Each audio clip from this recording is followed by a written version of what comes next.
What's up, folks? Welcome back to the stream. It's Wednesday. The Warhamster has visited us today and brought us some amazing balance updates, balance data slate updates. So that's what we get to talk about today, which is sick. Give me one moment here before we hop in. I'm gonna try to set up this might be a little bit more difficult than I thought. Because we're gonna spend a lot of time in the Munitorum field manual here. I have to make sure that we can actually look at it, which can be a little weird. Simply because it is a widescreen application, so we might just need to. This might be a little haggard here, Chance. But we'll see what we can do. There we go. We'll do something like this. So we have new releases for Warhammer 40,000. We have new faction packs, of course. We have lots and lots of balance updates to across the breadth of Warhammer 40k. There we go. And that's what we're going to talk about today. So let's hop on through it, which should be good. I don't know. I'm excited. So I guess we'll start with the Munitorum field manual and sort of run down and see if we have any massive changes. Looks like Adepta Sororitas are fine. Everything's totally cool. Oh, oops. That was not what I meant to do. Sorry. Custodes, we do have, I think, expected changes to Aeldari's custodians. The larger units have gone up only by 5 to 10 points between 5 and 6 model unit sizes. So 5 points up if you take the larger units. Third unit costs looks like have gone up pretty significantly as well, 30 points per unit. So I think there are a lot of very successful Adeptus Custodes builds that are playing 2 Aeldari's Custodian units and then like fill the third slot with a Virtus Praetors or something like that. It does feel like that's maybe where they're going to go. An additional 30 points in the third unit is a bit of a tax. So we'll see. Looks like we also got some changes to Virtus Praetors. If you take them in triplicate, the third unit ends up being 25 points taxed as well. Lines of the Emperor looks like has also gone to 3 detachment points, which I think their force disposition changed, but I guess that's going to be inside the faction pack itself. Same goes to Tyranids Hammerblow. I think it's to be expected. The +1 to wound and shooting is just kind of such a massive buff to a lot of like the mid-range Adeptus Custodes units that it's just been carrying like so many unit archetypes for the entirety of the edition so far. Anything that gets like high volume attacks 3 rolls. So obviously like a lot of custodians already, Virtus Praetors to some extent also, the regular custodian guard also get that benefit, is just kind of a huge deal. They gave it take and hold. Interesting. I guess we can actually look at real quick what is going on there. While we're going through, we can take a peek at the faction pack sort of at the same time. Adepta Sororitas have added the Celestian keyword to Incendiants. Does it do anything? Is that a thing? I don't know. Champions of Faith, Orks and Celestian Incendiants. I always thought it was weird that Incendiants like were basically like considered so different than Sacrosancts, where a lot of the things didn't benefit them. So Champions of Faith can now be used on Celestian Incendiants, which is interesting. Sacred Champions also work on Celestian units. Okay. That's actually kind of a big buff. Both Celestian, Incendiants, and Sacrosancts are being played in a lot of Adepta Sororitas builds that are using especially Sacred Champions as like a little baby Champions of Faith. Steel Sybil donated $6.99 through Super Chat. Hey Trevi. I managed to go 4-1 at the Edmonton Wargaming Open with Imperial Fists. Hey, sick. 10th overall. Congratulations. How did land speeders not get nerfed? That's awesome. Appreciate that, Ben. Thanks for the super chat. And congratulations on doing well over at Edmonton.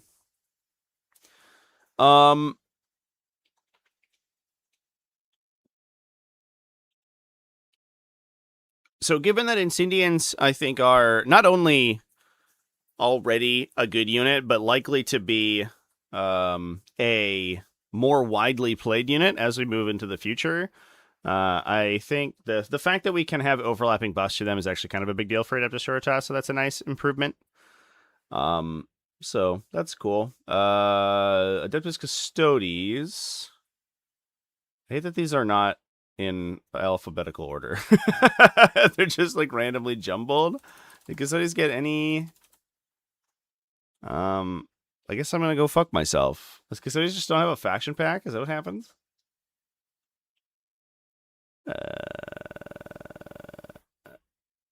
I misspelled Custodes. That's what it is. They did not get an update. Okay. So we'll need to look at... I will probably actually need to update the data on my app here is what I think I'm going to need to do. One sec. Make sure that this is up to date with any changes that have been made today before we hop in. All right.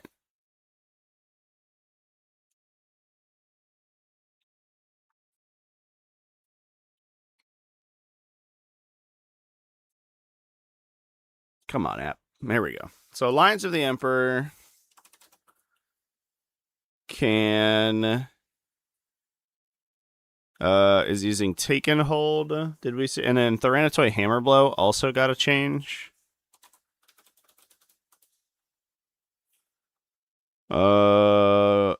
Moves to Disruption. Was Tyranids Hammerblow also Take and Hold previously?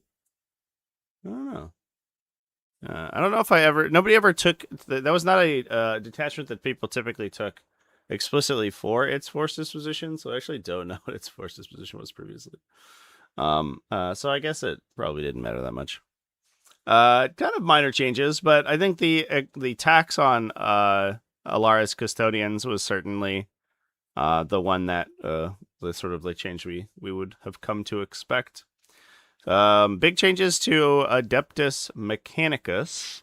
Castellan robots down 5 points per model, and if you take 2 units, the second unit's tax is lessened. It was taxed additional for a 4-model unit if you took 2. Weird. This is always a strange thing too. Is like sometimes you do have these units that are just like clearly kind of mid-range, like just super mediocre in terms of their profile, and then they tax the second unit inclusion, and I don't know what the arithmetic is there that it's the 2+ unit and not the third unit, because I don't know anyone who's like unironically taking 2 units of Castellan robots. So I don't understand why taxing the second one is relevant at all. I understand the thought process behind taxing the third unit, because you want to sort of make potentially just like profile skews a little bit more difficult to implement, but I don't understand the why we would tax the second unit. The same goes for like Norn assimilators. It's another one that taxes unit number 2, which is like kind of weird. I'm gonna hide chat over here. I apologize, folks, because we're gonna look at the stuff on the sidebar. Tyranxi sterilizers down. Skystalkers have kind of like taken over sterilizers' place in a lot of ways. So it makes a little bit of sense to incentivize taking sterilizers a little bit more. Down 1 point per model, basically, across the board. Tyrexi Skystalkers down 1 point per model on only their 5-model units. They are being taken in 10s for damage output when you can give them lethal hits. So, I guess you don't necessarily want to make that too easy to do. Oh, but they're already, you already get a little bit of a discount, at least if you're taking the third unit on how many you get. Cervital Battleclade went up on the third unit, is now 75 points rather than 65. 65 is a fucking steal for this unit, so that's like not surprising. There's incredibly good. Just a fucking absolute masterpiece of a unit. Tech Breeze Dominance down 5 because nobody plays him. And that's where we're at. So I don't know, nice quality of life changes for Adeptus Mechanicus. I guess what we'll do is go through their faction pack. Calm myself there, chat. A little sneezy this morning. What's new? Changes to rules, updates. Cybernetica Datasmith. Removes leader and adds support. Was he a leader previously? Oh no, that was a previous update. Sorry.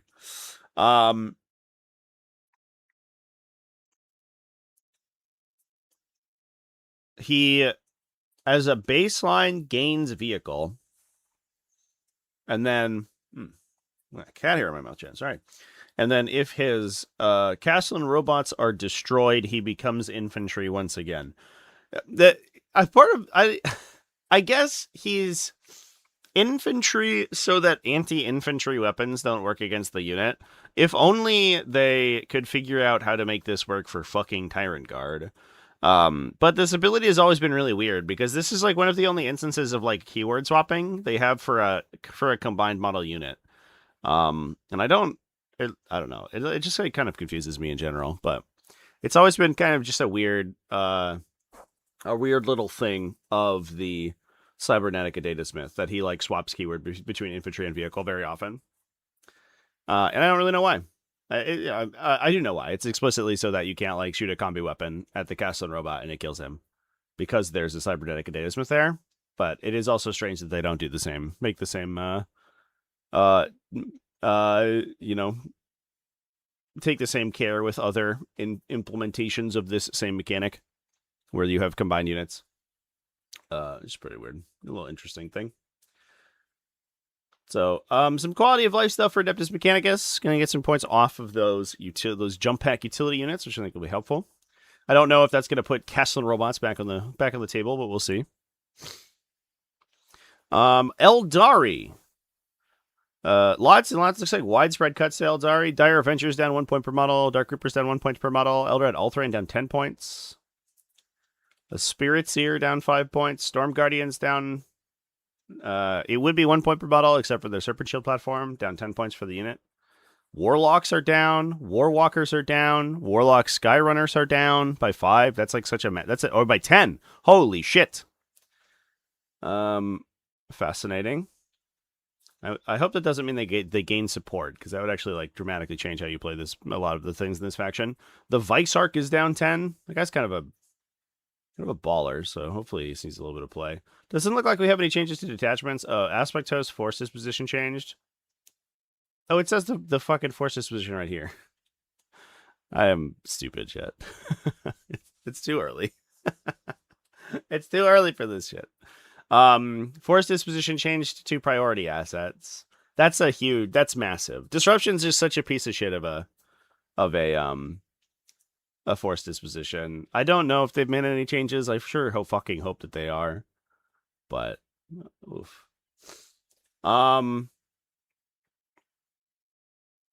Whoa.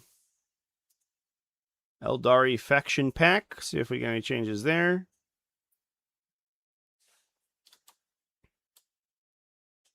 Serpent's Brood. When mustering your army, you can select a Harlequin character model to be your warlord. Okay, that's cool. I guess, like, is there a core Eldar rule that says you can't have a Harlequin warlord? That's very silly. The Stone Singer data sheets. Venom Crest Spit profile. Got a little bit of a... I wonder if it had a ballistic skill on a Torno weapon. Probably did. Frame removed from Legends units. Okay. Rules update changes. Let's see what we have. Oh, the Warlord thing. Vicearch added support. Okay, so he did get a little bit of a points cut there. Warlock Conclave is now support. Warlock Skyrunners is now support. Oh, yeah, they did get changed. So you can no longer take unattached Warlock Conclaves or Skyrunners. That is actually a massive nerf to those units. So it's actually a side grade for Eldar. I guess it's a side grade largely for the Seer Council and Windriders. The Windrider host, the builds. That's kind of a big deal there. No wonder they got points cuts, because you're probably not going to play that many of them anymore. But they changed. Hold up. So they made Warlock Conclaves support. But then where's the Warlock Conclave? But then they didn't change its points value. So it's still 120 points for a unit of 4. But you can no longer take them independently, which is the reason that they were 120 points, because you would take like 3 units of them independently and then all run around with attached characters and stuff. Weird. There's also probably an argument to be made to reduce the cost of this thing too, because you don't get any additional benefit for taking 2 of them, besides you just like get an extra destructor in your unit. So the extra one's like not worth 45 typically, because he's basically just an additional, sort of a attack unit there. You don't seem to be able to have a unit with a Warlock and a Warlock Conclave now. Oh, yeah, that's true. Yeah, unless there's like nested attachments, because the unit is support, so I don't think it uses its own like attachment ability. Let's look at their data sheet and see if they still have the like ability that sticks them into a unit in the battle formation step. No, they're just a support unit. Okay. So can a Farseer still like go into a Warlock Conclave? I guess you can look here. On this page. If we look at like a Farseer, they're a leader for Guardians and Storm Guardians. So yeah, you definitely can't stack the Warlock Conclave with the standard Warlock, because it's 2 support units stuck together. That's like a massive change. I would go so far as to consider this maybe a nerf. Actually, I don't even think that's... I need to couch that. I think this is just explicitly a nerf to Eldar. That's what we needed, chat. You know what? Good. We can finally get out from under the boot of our Eldar overlords. Like a lot of lists will go down, 20 or 25 points or whatever, but they'll lose all of this cheap utility. They'll lose like all of this, these like, infantry, like screen clearer psychic units. They'll lose the big brick, like the big guardian brick that had multiple characters attached that you could teleport around. So they'll just like last like tons of unit archetypes entirely. Fuck me. Okay. Not to say that those are necessarily like bad changes, because they do clean up the game quite a bit, but for a faction that is like struggling at the best of times, that is not the change they needed to see. Oh, jeez. I mean, priority assets on Astra is legitimately good. Like that force disposition is stupid and broken, but it is what it is. Yeah, the ability is just totally gone.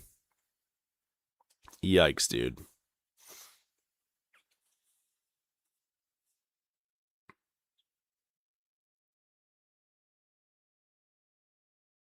That's brutal.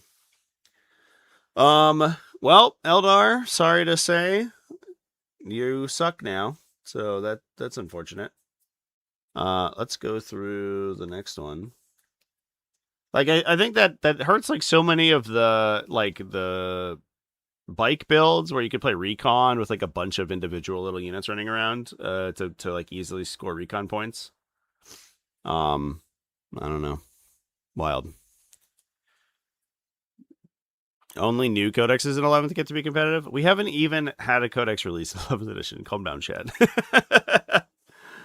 Astra Militarum. Catachin heavy weapons up. I mean, every list has taken like a bunch of Catachin heavy weapons, so that's like kind of a big thing. Canadian shock troopers down by 5 for 10 man. Okay. The 20 men is still 145 points. They are so fucking scared of Recon Element coming back. They're terrified. They do not want it. Catachin Jungle Fighters down 1 point, or I guess a half a point per model. Deathcore Krieg down a half a point per model. I guess the Canadian shock troopers have better large unit synergies.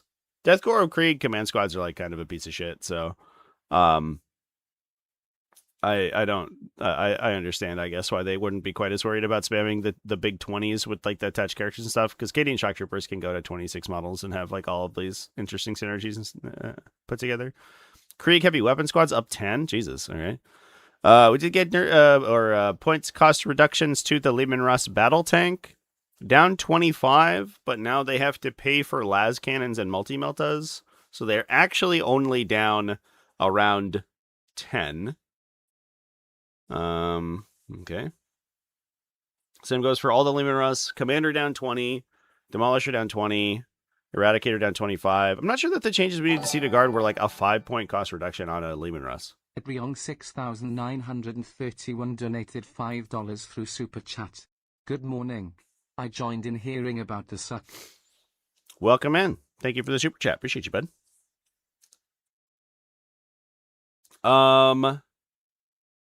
Punisher, Vanquisher, Exterminator, and that's it. Okay. So most of the Lehman Russ variants went down 5 points. Cool. That's neat. I guess they could have gone down 20 if you choose to take heavy bolters or flamers. I mean, triple heavy bolter isn't like, it's not like as big of a piece of shit as it was previously. So maybe you could take like Lehman Rush Punisher that shoots 29 times and costs pretty cheap for a pretty good profile, I guess. But I don't know if that is that exciting. I guess like the anti-infantry stuff is like pretty good, but I don't know if necessarily the issue with Guard is like their capacity to clear meat like light infantry right now. No.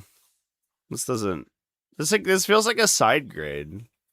Like you get a couple points off your infantry, but your heavy weapon teams all got nerfed, and then like the like kind of crappy tanks that nobody really cares about went down like a minuscule amount of points. Can I kill that many T11 2+8 bodies? Probably. Bet I can. Watch me. Here we go. Like you could do. What's the real number? Punishers, Vanquishers. You could take like really really cheap versions for 130 apiece. And you take like 4 of those, and it costs 520. And then, for like real damage, I guess like you could take executioners maybe for 145. Maybe you go all in, you go like the 160 point like just plasma caddy version with like a las cannon and plasma sponsons, or it's just commanders, I guess, too, that you could pay like 215 for or something. So like 1,000 points and you get 7 tanks. Maybe 1,100 points and you get 7 tanks. That's something there. But the issue, the perennial issue with this kind of army is that you end up getting, you just run out of orders, and then the guys that don't have orders are just like really, really mediocre. So I don't know. It's also it's a little bit tough because without being able to stack a high armor save with cover anymore, the like the 2+ save doesn't mean quite as much as it did in last edition. And so a lot of like very dedicated armies are just going to pick these things up and not really take any much damage from them on the swing back. If you take the cheap versions, if you are taking like mass multi-melt the last cannon or something, like they are a little bit more expensive, but they have more punch to them. So maybe that's still where you're at, and then you're paying another, whatever, 100 and some odd points for your many Leman Russ.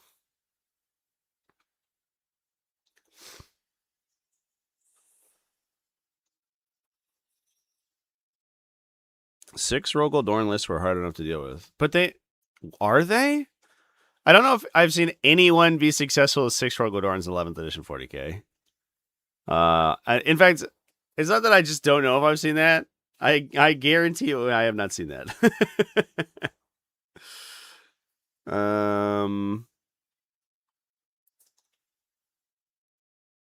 Recon element did go down a detachment point, so that's pretty cool. Kind of a big deal. You are still paying for expensive infantry squads, but you can now combine it with something interesting. I don't know off the top of my head what the best combination would be, but I wonder if I guess you can't stick it with designation force, so it would be like a bridgehead strike, or you get to take like cool like a Bulgrin sort of contingent as a hard nougaty center to your otherwise massive just like a rush of infantry guys. A little bit awkward that they didn't really actually get any points off a lot of the units that they're taking. If they're you have like you're probably down from most recon element builds, you're probably down like 50 points or so on the big 20 mans, but you lose a lot of that off of your heavy weapons if you're still taking heavy weapons anyway. So again, like I think a lot of side grade stuff, unless you are playing like explicitly the cheap Leman Russ. But maybe 130 point Leman Russ as utility units is really good. I don't know. Maybe that's where we're going.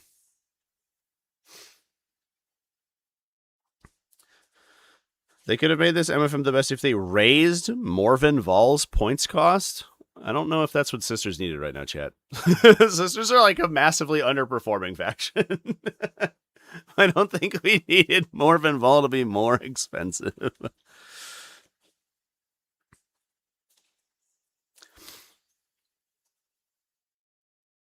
Yeah, I do like the combined for mass lethals does seem the way to go for these kind of things for sure. And then we're just like spamming shots. Like Punisher shooting 29 times with lethal hits is actually like that is real, right? There's something there. Maybe it's fine. Interesting stuff. Oh, I closed the page again. I'm bad at this, chat. Faction pack. Astra Militarum faction pack. Let's go. I hate that the Minotaurum is like a nice little, it's like this nice cozy dark mode, and then you just get fucking blinded by Warhammer communities. Like front page. Recon elements. Masters of Camouflage has changed to friendly Astra Militarum units have stealth. So it no longer provides you the bonus while you are benefiting from cover. Oh, that's why they made it 2 detachment points. Is that it doesn't there's like really no, its detachment ability has been massively nerfed. I guess it's like easier to play with now, right? It's like easier to kind of parse what's going on. It also makes it so that there's little to no actual difference between ignore cover and ignore hit modifiers. Because I think if I remember correctly, Recon Element was basically the only place that it mattered, because it was you have cover. If you already have cover, you have +1 save, and so if you had ignore cover, you would ignore the +1 save.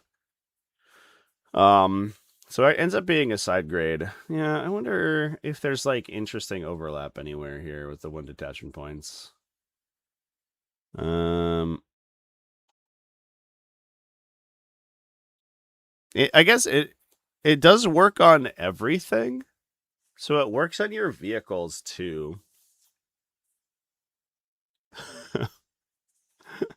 It's probably not the way, but like maybe Leman Russ stealth Leman Russ Sam is actually hilarious. Just a bunch of Leman Russ that are -1 hit. That's very interesting. Huh. Okay. Friendly Astra Militarum units of stealth. Fascinating. That's fascinating, chat. Well, I'm sure someone smarter and more practiced with Astra Militarum than me can find some ways to make that work. Huh. Let's go Black Templars, I guess. Sword Brethren Squad. Down 5 points for small units, 10 points for big units. Except if you take 3 of them and then the small units are the same cost. Okay. That's a nice change. We did see a lot of people playing Sword Brethren in like weird Land Raider lists as successful Black Templars players, so that is actually a nice buff. It's not like buffing Sword Brethren is ever bad for Black Templars. That is one of the units of all time. Land Raider Redeemer is up 10. Good. 250 for that piece of shit is insane. Truly an unhinged points value. It does not look like we got any changes to detachments. So Redeemer's up, Sword Brethren down. So I guess if you play a lot of the Redeemer builds, your points are actually identical. Because you have just made up those points that you get that you lost by taking Redeemers with the cheaper Sword Brethren squads. Did Black Templars get a faction pack update? They did not. So we get to go straight to Blood Angels. I realize my light's not on. I'm very dark here, chat. There we go. Blood Angels. Sanguinary Guard. Down 5 points for a small unit. Nice. Death Company Jump Pack Marines. Down 5 points for a small unit. Sanguinor down 10. Land Redeemer up 10. Fair enough. Terminator Librarian up 10. I guess that's because of Librarius Conclave. I wonder. Obviously, Black Templars don't get these, so I do wonder if that's probably going to be faction wide, just to shore up the like Shadow Mark Talon builds and stuff that are using a lot of the combinations with the Terminator Librarian. Interesting. I guess they don't hit regular librarians. It's just the Terminator guy, which is fascinating. So like, I think a lot of the Forge Father Seekers builds are probably not going to change. Any changes to detachments? No. Okay. Cool. Good stuff. Blood Angels faction pack. Do we have anything? Nope. Get fucked, I guess. So we are off to cast demons. Oh boy. A sea of red. And it's not even corn. Blood Crushers. Maximum size units up an additional 5. 30 unit cost up fucking 20 and 30. Get fucked, Blood Crushers. 200 for 6 seems good though. That's actually like, that seems kind of reasonable. 240 for 6, that's feel like a lot. Beasts of Nurgle are up 10 or 5 to 10 based on unit size. Contorted Epitome is up 15. If you take 3, it's up 120. It's up an additional 10. Demonettes are up 10. So most like Warptide Legion of Excess builds already up like 50 points. Fiends 6 models up, so they're up 80 points. If you take 3, it's an additional 10, so they're up 90 points. Keepers of Secrets are up, so you're up probably 100 points. The Proc Springer went up by 5. Wait, what? Hold up. What? Why? Why is the Poxbringer being nerfed? How did he get caught in this crossfire? But Red Master on Bloodthrone is up 10. Unfortunate, my favorite boy. Seekers are up an additional 5. Skull Cannon's up 10. So most Cavalcade lists are up 40 or 50. Basically, all of the Warp Tide, the Legion of Excess lists are up like 100 plus. Absolutely just fucking dumpstered. Holy shit. Lords of the Warp Tide, yeah, everything. Force disposition change on Demonic Incursion. Did Taken Hold? That's actually sick. Demonic Incursion was disruption, which you could see from a conceptual standpoint, but the problem is that Demonic Incursion is generally about like putting big demons places, and the issue is that it was really bad because you didn't have enough actions to do disruption. Not only is disruption unplayably trash, but also you didn't have enough actions to do all of the disruption things. You had to like take a weird list where you all you took was like MSU Screamers and Fleshhounds. And it was like just weird and didn't really do a lot of damage. Maybe Demonic Adventuring Party's back on the menu. I do think the maps are pretty antagonistic to Demonic Adventuring Party, so I still am not 100% on board, but maybe it's fine. I don't know. Take and Hold is like so much more consistent of a Force Dispo, though. I like that quite a bit. Demons becoming the Take and Hold faction. Jesus Christ, look at all of this. Well, that's nice. Most Legion of Excess went up about 120-ish. Sick.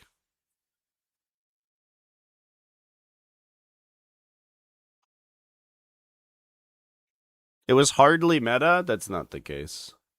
It was the Legion of Excess is extremely meta. Legion of Excess, I would say, was like in, I don't know. If I had to list probably top 5 compositions in the metagame up until this point, it was definitely in there. Like it's up there with like Darkflight Pursuit. It just doesn't get played to the same like extent as other stuff. But when you saw like really good players play it, you were like, holy shit. Like that was up there, you know, like some sort of Emperor's Children, like Carnival build. It might be also the case that you catch a little bit of crossfire if you're changing one half of that combo as well. Where did Chaos Games get a faction pack update? No, they did not. That's sad. I would like to have seen some changes, maybe. Chaos Knights. Oh, I'm ready. My body is ready for a sea of green. Oh, look at this. Sarash's Knight Atropos, down 10. Lancer, down 10. Despoiler, down 20. And Battle Cannons are down. Knight Rampager, down 10. Knight... Wardog Carnivore, down 10. 10. Wardog Brigand, down 5. Executioner, get fucked. I guess he's already 130. Hunting Warpack had its unique tag removed. Is there? Hold up. Is that a build? I guess we can see if there's a Chaos Knight faction pack update before we hop in. Changes in rules updates. Once Adobe decides to load the fucking document. Here we go. Storm of Darkness in Traitorous lands. In your opponent's shooting phase or the fight phase. Oh, cool. Okay. So you can... I wonder if that was a typo, where it gave you -1 to be hit in melee, but was only usable in the shooting phase. That would have not shocked me, to be honest. That's awkward. So you can take Hound Pack Lance and Hunting Wardog, what is it, hunting thing? Hunting Warpack. Can select the one visible enemy within 12 inches of a friendly Wardog unit. That unit has +6 detection range. You get a Feel No Pain. You get Do Action and Shoot. You get Armor of Contempt in shooting phase. Yeah. And then we can combo that with Hound Pack. That's just every build now, right? Adriong 6931 donated $5 through Super Chat. There's too much AI in Adobe. We're giving her all she's got, Captain. That's why we call it Adobe. Adobe. Adobe Acrobat Reader.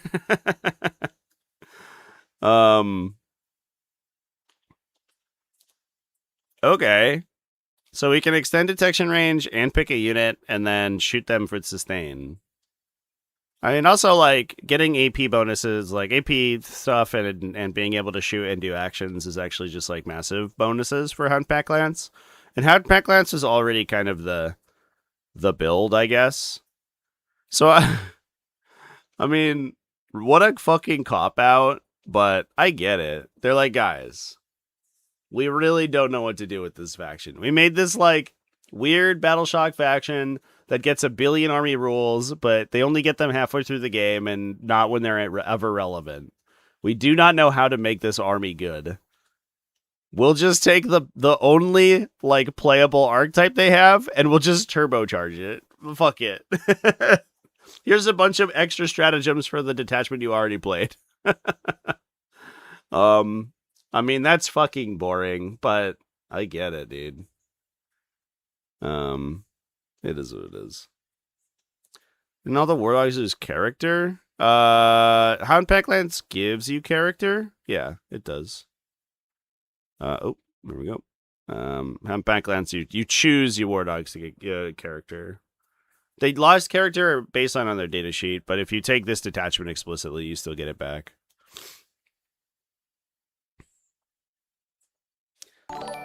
Six Guardians, 6 Briggs, 2 Executioners, 1940 points. Look at that. There's some Nurglings in there. 31 donated $2 through Super Chat. Sounds like Tyranids. Did they talk about Tyranids at all? Well, we'll get to Tyranids when we get there, Chad. All right. Let's talk about Chaos Space Marines. Defilers went up by 10 if you take 2. Neat. Okay. Forced disposition change on Huron's Marauders to purge the foe. Okay. I actually shouldn't have updated my app, I bet. No, I think it's fine. Then I could have double-checked what the previous version was. Oh, in terms of what they don't know what to do with the faction, that is accurate for Tyranids. They have no fucking idea what they're doing. Any changes in the Chaos Space Marine faction pack? Masters of the Maelstrom have added support. So they're just a support unit now. Okay, fair enough. Frame removed from Legends units. Nice. Rules update section.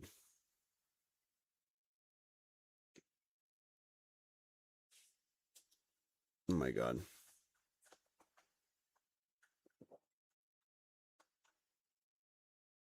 There we go.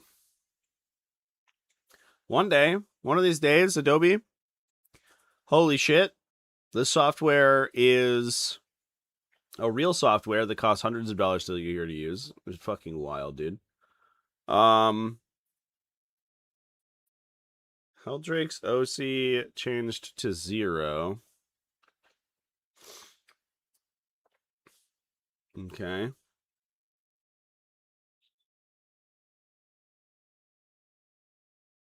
Is that it?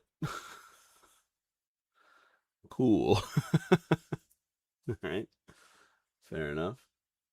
I'm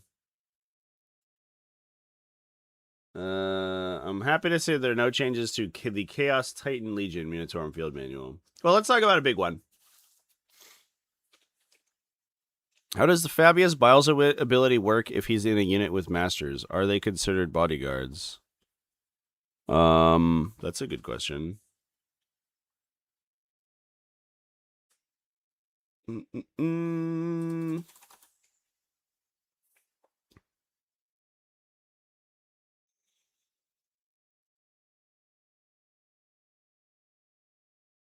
Well, let's look at his ability. Add 1 to the strength characteristic of melee weapons equipped by bodyguard models in the unit. So if we go to attach unit,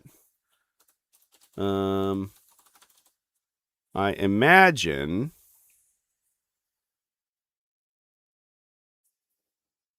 if we go to forming attached units,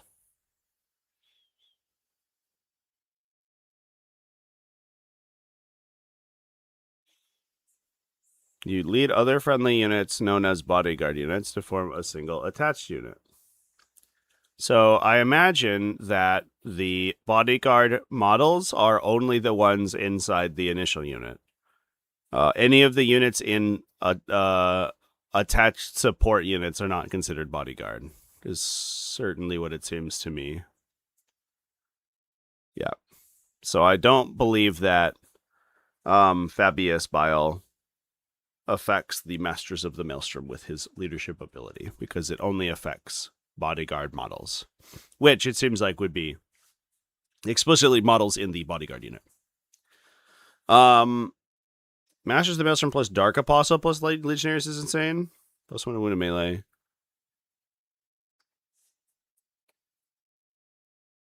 One wound, 2 wound, 3 wound, and 4 wound models. Yeah, you have five allocation groups. That's fucking funny.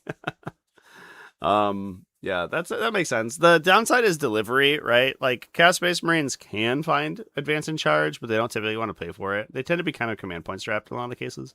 So the Chosen being able to advance in charge naturally is a big deal. But definitely, like, comboing plus 1 to wound and wound rerolls onto the Masters of the Maelstrom offensive profile is a big deal. Those guys hit like a truck. Let's talk about Dark Angel. Speaking of Chaos Space Marines, that joke like fell out of fashion, by the way. I haven't heard anyone make that joke in a while. Speaking of Chaos Space Marines, let's talk about Dark Angels. Ravenwing Black Knights up if you take 3 units of them.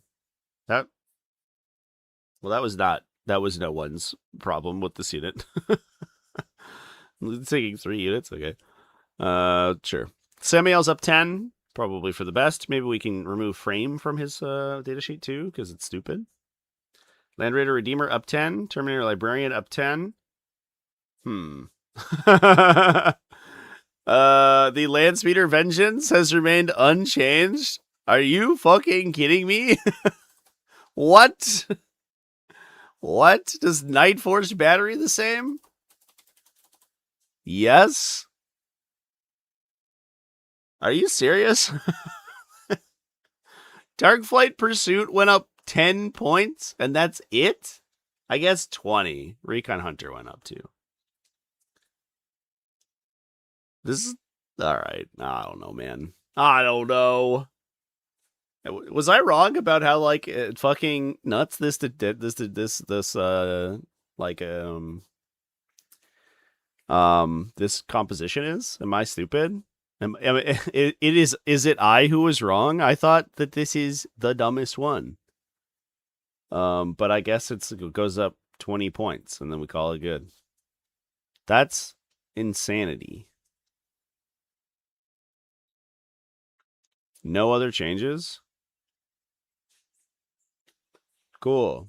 Okay. We couldn't have put another 5 points on Night Forge Battery, at least? No? Okay. We couldn't have put a little bit of an extra, maybe a 2+ unit tax on Landspeeder Vengeances? No? Okay. Alright, I'm not the expert here, chat. I don't know what's going on. What the fuck?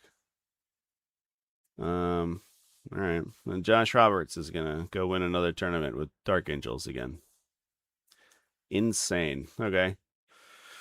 Weird. Is there a Dark Angels faction pack? Maybe they just got a bunch of mechanical changes. Ah, good. Finally. Our prayers have been answered. Frame has been removed from the Ravenwing Talon Master. Not fucking Samael, but from the Ravenwing Talon Master. Cool. Lionel Johnson. Mr. Reith's Shadow Realms is usable in your command phase. If he is unengaged, he plays into strategic reserve. Okay. Is that not how that ability works? Oh, I guess we could look this up on 39K, right? Because this shouldn't be updated yet. Oh, at the end of your opponent's turn. I guess it would delay the use of his ability for a turn. I didn't realize that. That's interesting. Huh. You would like choose to adopt the ability, and then you would like hold it for a turn, but then I guess you could select 2 different abilities and then deep strike him, and you can't really do that much anymore. I guess you still can. You just pick him up and hold him and then ingress him, so I guess it doesn't matter. Or rapid ingress him. It's just like a little bit more flexible. You can basically do all the same things, you just have to hold him in reserve for longer.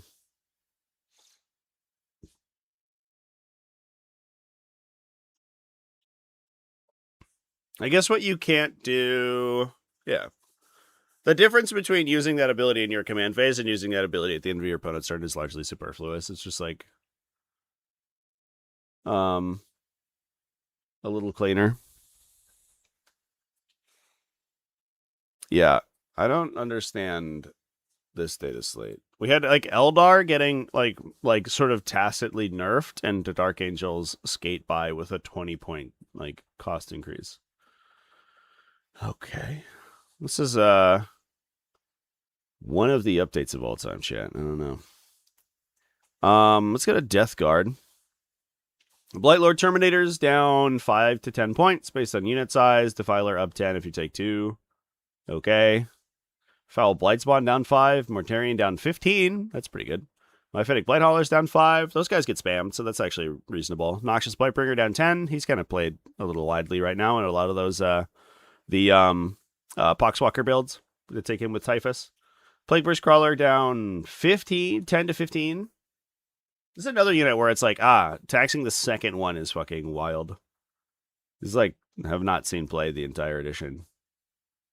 Unique tag removed off Flyblown host. What was the unique tag of Flyblown? I do appreciate that they're realizing that the it's the Flyblown tag. What the fuck has Flyblown? I have no idea. It does seem like they're I appreciate that they're sort of understanding that like being able to combo a lot of these detachments is the part where the detachment composition system is interesting. And so I think it'll be cool. I don't know. You can't combine it with the Dead Grotsmith detachment. Sick. Fuck yeah. Champions of Contagion had Flyblown. Oh, yeah, okay. I see. And then unique tag removed off of Contagion engines. Okay.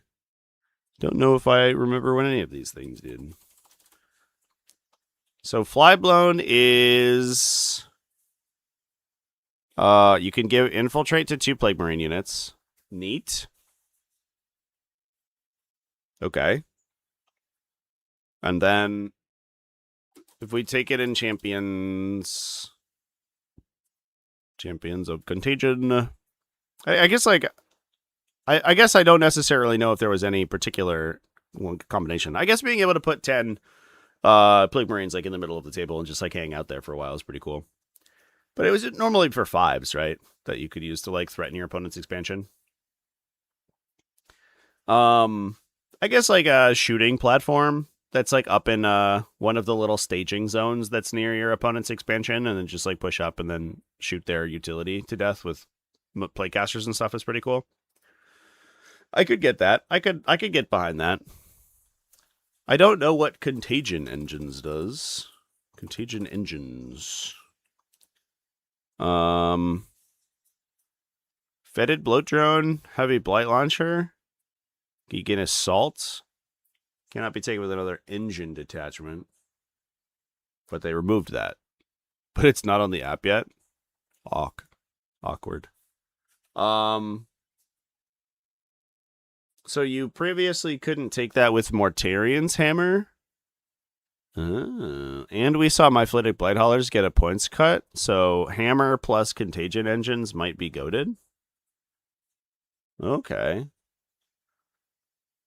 Well, that's certainly something. That's certainly food for thought for Death Guard. That's interesting.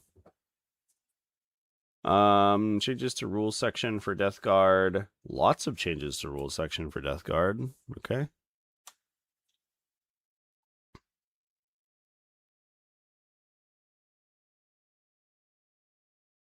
Skull Squirm Blight. Each time a model in Contagion unit, I assume is what this means, makes a ranged attack, enemy units have the benefit of cover against that attack. Oh, cool. Okay. So previously they had just entirely removed any effect that the -1 Contagion had on ranged attacks, but now it does apply -1, but it doesn't stack with cover, basically, is what it's saying. A little bit weird that if you ignore cover, you also ignore a fucking, like some sort of, like, cerebral, like CNS disease. Or CSF disease. I don't know, but it is what it is. They really, really don't want to use stack defensive benefits with cover. Mortarian's Hammer.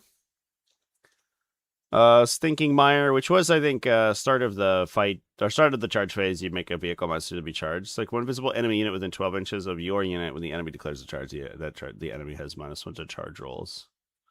That's cool. You can use it proactively instead of it being like a reactive thing that retroactively affects their charge move.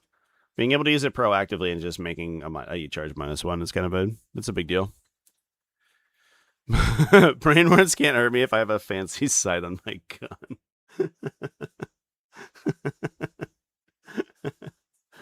Very good, chat. Got him. I think that's actually kind of sick for a Death Guard. They didn't like it is legitimately some good points cost decreases. Like, a lot of armies are going to go down on 30-ish points. And now you also get a lot more interesting build variety. I think I'd be relatively happy with that change for Death Guard, especially if you see what could happen to Eldar. Holy fuck. Eldar's suffering from lack of success. Deathwatch, Centurion, Devastator squads. Up by 15 for the 2 weeks you get to use them. Before they're legended. Landray Redeemer's up, Librarian's up. Cool. Did Deathwatch get a faction pack? No. Alright, well that was easy. Drukhari. Okay. Drukhari, fine, I guess. Did Drukhari get a faction pack?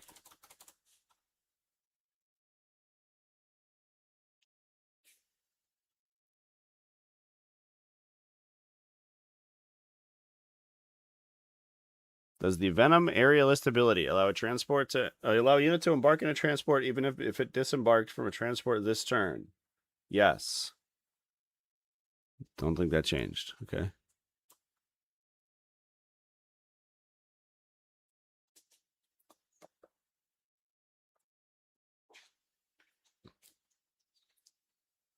Okay.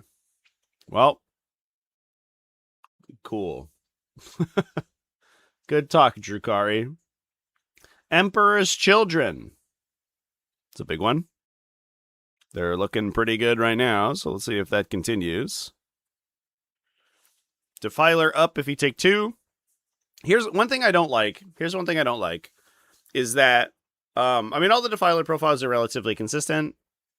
But the problem is that, like, the factions that utilize them quite a bit, they aren't treated any differently than anyone else's. So, like, even in the cases where, like, you occasionally use multiple Defilers, for example, you still get hit for using the 2+. And it's, I don't know, it's a little bit weird. I think the days are over where we should be treating all the defilers the same. There should be more like granularity to defiler points values. Lord Exultant up by 10. All of the Slaanesh demons also got the same changes that we got Slaanesh demons and demons proper. So Demonettes up 1 point per model, Fiends up if you take the big unit, Keepers of Secrets up by 10, Seekers up by 5. Carnival of Excess, Possessed Blades, and Warp Walker went up. So that means Carnival lists went up like massive amounts, right? Typically you would take some number of, you would take like 40 Demonettes and usually 1 to 2 Keepers. So most lists are up by like 60 to 70, plus about 15 here, plus 10 points for your second Defiler, plus like 30 points for Lord's Exultant. So Emperor's Children got hit by like some Emperor's Children builds got hit by like 80 to 100 points. That's huge. Massive. Fair enough, I guess. The combination between Carnival of Excess and Defilers is like really, really strong. So I don't know even if it's going anywhere, but it's like a big deal. No other changes, it looks like. Detachments are all the same. Frankissy, thank you for membership. Appreciate you, bud.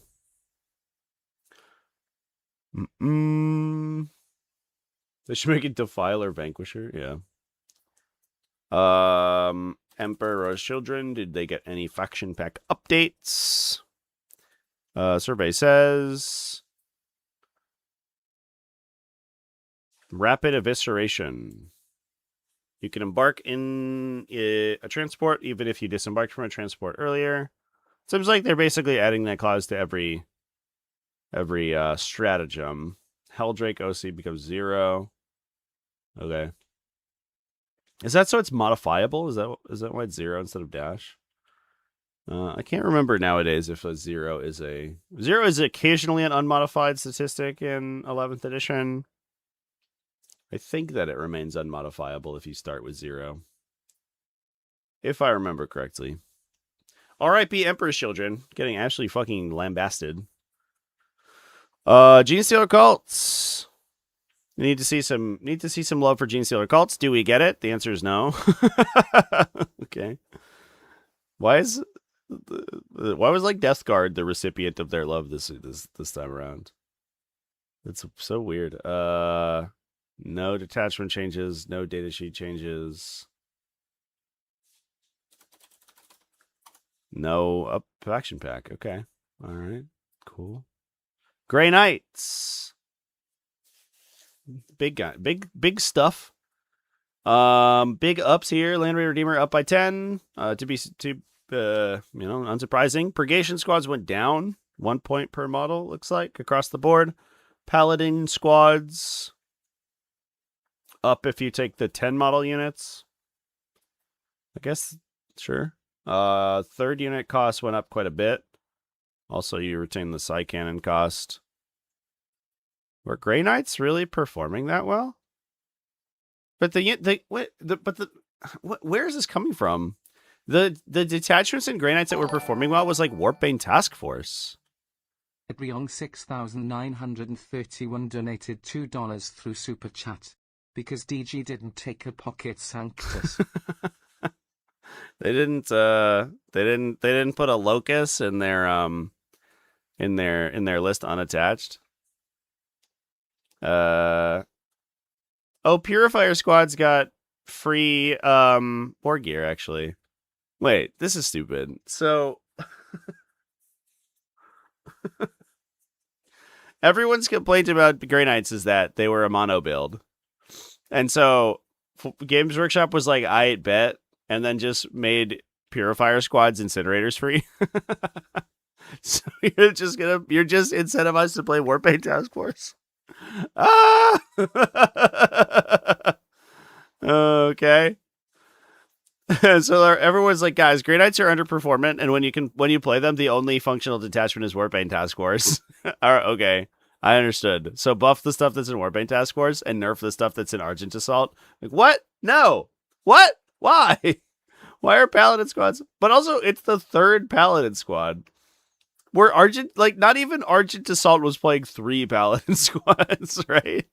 It was like 2, and then you took a couple units of Terminators. But these are also like non-functional and Warpbane. So you're not going to play them anyway. This makes no sense to me, chat. What a bizarre set of changes. Maybe they know something I don't. Hold my beer and pretzel game.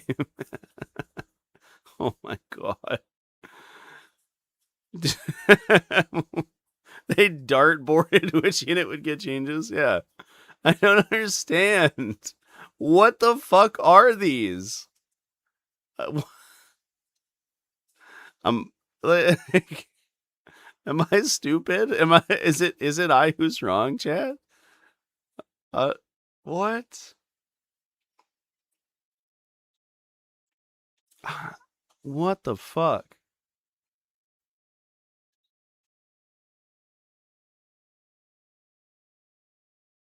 Weird. Do they have a faction pack?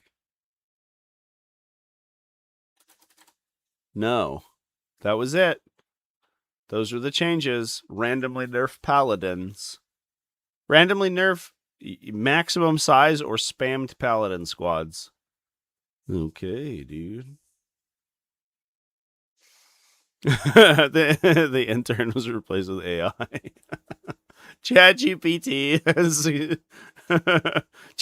is like telling them to affix rights of battle to their captain. Oh my god. He's like, here's my recommended relics and warlord traits for your Space Marine captain build. Thanks, ChatGPT. You're the fucking best. Oh my god, dude. What is happening? Imperial agents. No changes. Neat. Cool, man. Did they get any update? Any faction pack? They did not. Okay. What is it? Why did we even bother releasing this? Imperial Knights, no changes. Do we get a faction pack? Yes. And it's going to have massive sweeping updates that will change fundamentally how we see the faction. If we can find their... Sometimes the rules are ahead of the... Oh, it's because they're ahead of Legends, but behind Forge World stuff. Gate Warden Lance. They have a very minor buff to Gate Warden Lance. You place a circular 40mm foundation marker in each objective that when you draw a line from any part of your foundation marker to any part of the other. So they become a band and not a single line. It used to be that your defensive line was the line between the two closest points on the markers, and now it's the line between any 2 points on the markers. So it's just a big band. Okay. Well, that is a change. It's not a huge change, but it's one change. This is still like a bizarre change to me. I don't really understand it, but it is what it is. I guess this is like a much more functional rule than the determine exactly one mathematically perfect line between 2 objects. And that's then keep track of that line for the entire game. That's something, I guess. Late nerf to 6th edition paladins. They're processing time. They're still catching up, chat. Eventually we'll get to the point where they're actually playing 11th edition.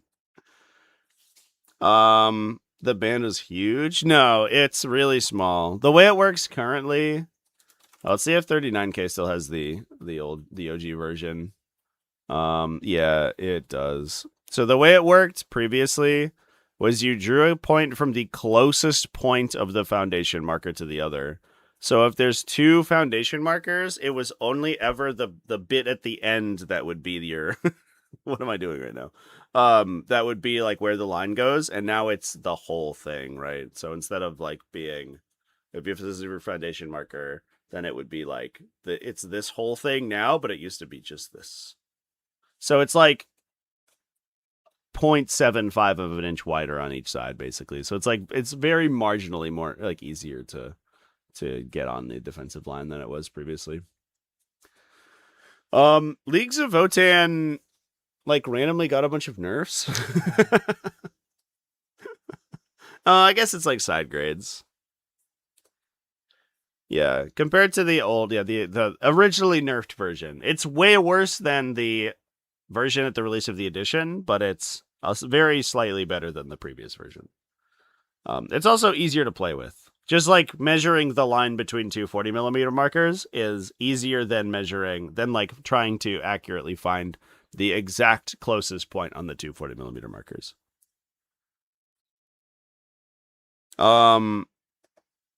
Yeah, so on release, it was the entire template because it just said objective marker. And generally speaking, it wasn't. Objective marker is a defined term in the core rules, which is a little bit weird. But generally speaking, that was interpreted to mean the entire objective template. And so that meant it was like a huge area, like 20% of the table. But they changed it in July to be, or I think it was July, to be a tiny little single line, and then they just changed it now to be a very slightly larger little single line.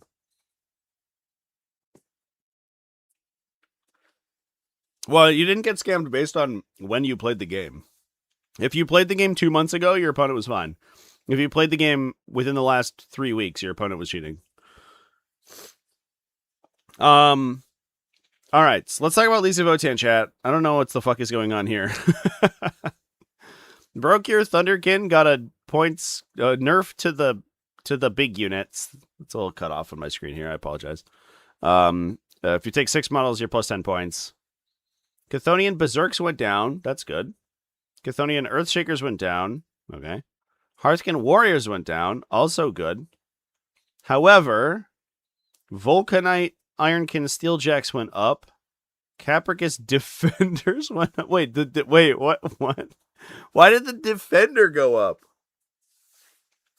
Do people play Capricus Defenders? They don't. What? I've never seen a Capricus Defender unironically played. That's not true. I think there was one build that was playing it. It was like a Farseeker build. What the fuck? Ironkin Steeljacks with melee went down. Fair enough.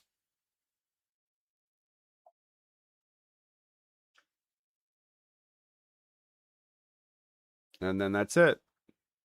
What a weird side grade. So it's like they explicitly tried to hit the big combo units. So like the big Broke Your Thunderkin, the big Iron, like Vulcanite Disintegrator Steeljack units, that you would take like one of, which I guess isn't the biggest hit, because a lot of times you'd be like maybe 1 to 2 of those. So those go up, and then you like net those points back everywhere else. Because you would typically take like a couple of Chthonian units, a couple of Hearthkin Warrior units, maybe 3-mans of these for melee counter punch. I know like Junior Aflahi was playing with the little 3-man. So I guess like in the totality, this is probably like fine. It's like a very, very minor buff, but they're just like rebalancing where your points are spent. Weird. Okay.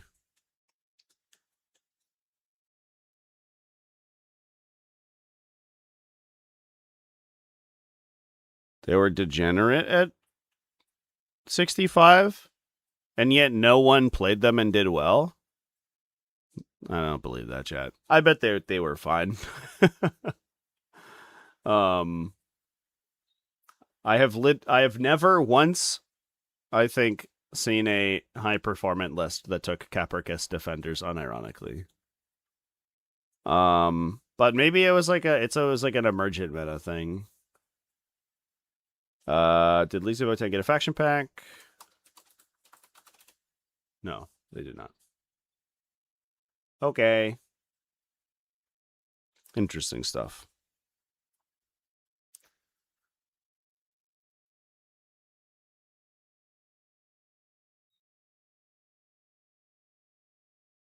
Campergus are good in priority asset. No. But it's not the carrier though, chat. I think you're misunderstanding. The carrier did not get changed. It's the defender, the gun version that like suppresses people. Oh no, the that's not right. The defender or the carrier suppresses, right? The defender shoots and scoots.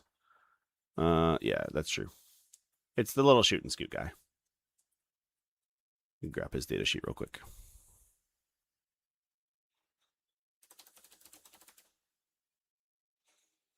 Oh, it's this little dude.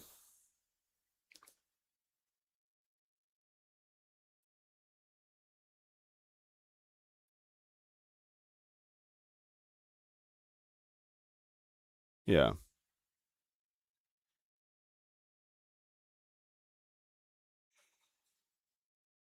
Do we have how cover affects critical? No, that was not changed. It was more chat. It's you have to understand where Games Workshop's priorities are. It is not important to define exactly how the defining unit of an entire faction works mechanically. It is more important to nerf the Capricus Defender by 5 points.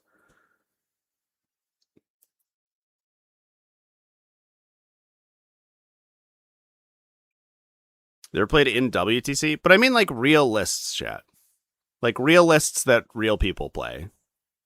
Not like weird team lists where you get to pick your terrain.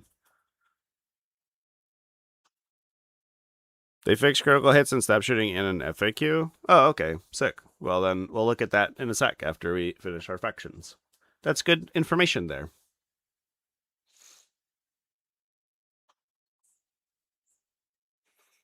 Yeah. It hasn't showed up in any singles list. Yeah, that's what I'm saying.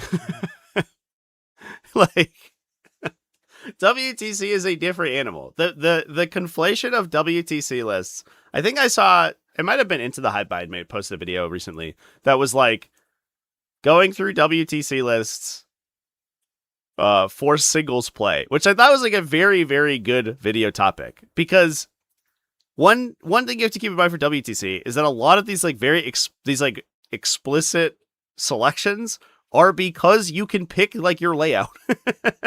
You can choose where your player is, and you're building a list for a different version. 31 donated $5 through Super Chat. If no one was running defenders, then wouldn't Votann be straight buffs? It would only be straight buffs if you are taking minimum size Thunderkin units and you didn't minimum sized Ironkin Steeljacks. Because the maximum size Ironkin and Thunderkin units got points cut, or got points added to them. So it would be, I think it nets to be better. It nets to be a buff, but it's not a strict buff, right? It's like a side grade. It feels like a lot of lists are going to be around the same points, maybe like 10 points down. They've just changed where their points are spent, which is like why it's kind of a weird change.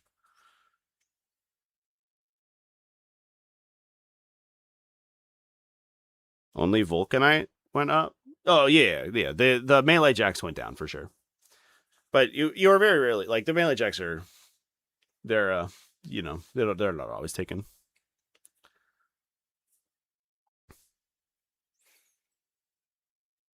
The Warmaster uses the same lists. Chat that, because the people who go to play Warmaster are the people who are playing in the WTC the next day. If you're gonna go to the WTC, are you gonna take 2 armies, or are you gonna use Warmaster as an opportunity to get reps with the army that you took to play in the WTC? It's like such a false equivalence. Come on, guys. Come on, chat. Anyway, let's talk about Necrons. I will remain steadfast that Capricus Defenders were not a widely played unit in typical 40k event formats. And it's weird they got nerfed. I will maintain. Maybe that's not where they should be. Maybe people are underrating them and Games Workshop knows more than we do. That's why Games Workshop decided to put massive points cost increases on the third unit of 10 paladins you take. You know, it's important that gets plus to 50 points, or maybe sometimes they just make changes for no reason. All right, let's talk about Necrons. Locust Destroyers went up by 5 points if you take 6 of them. Okay. But it feels like such a nothing burger of a points change. It's like less than 1 point per model for like a big mounted dude, which is very funny. Who's likely to be more knowledgeable, a $1 billion company or a random guy on the internet? Great question. Certainly not me, chat. I'm just a silly goose. Locust Heavy Destroyers up 5 points if you take 3 of them. Okay. Locust Lord is up 10. That's like actually probably the biggest change here. They really want to hit Sky Shroud Spearhead. Interesting. Necron Warriors went up by... Wait a minute, what? Regular fucking Necron Warriors went up by 5 points on the minimum size unit. Okay. Oh, good. Ophidian Destroyer maximum size units went up by 5. Finally, we're safe. What are these changes? This is like... It is straight random. Okay. Scorpic Lord went up by 5. Like, fair. Plasmaster's up by 5. It's probably fine. That was it. 5 point cost increase on the minimum size unit of Necron Warriors. Why? What is the purpose does that serve? I don't know, man. Telling players to only play Catan. Well, I think, like, unironically, Skyshroud Spearhead plus Curse Legion is really strong. It doesn't, like, it's overshadowed by a lot of other stuff. Like, it plays very fair. And so it's, I don't think it competes with, like, the super duper top, like, top end stuff, but it is really good. Those changes, like the changes to Locust and stuff that just like very slightly tax them, would make more sense if they also decided to change other top armies. If they also hit Dark Angels at the same time, would have made a lot more sense to me. But I, for one, welcome our new Dark Angels Masters, or our returning Dark Angels Masters. Necron Faction Pack. Cursed Legion Unnatural Aggression. Unit declares a charge. Even if the charge is successful, you don't receive any charge bonus. Oh, Unnatural Aggression. This is end of your opponent's charge phase. It's just Heroic Intervention? Okay.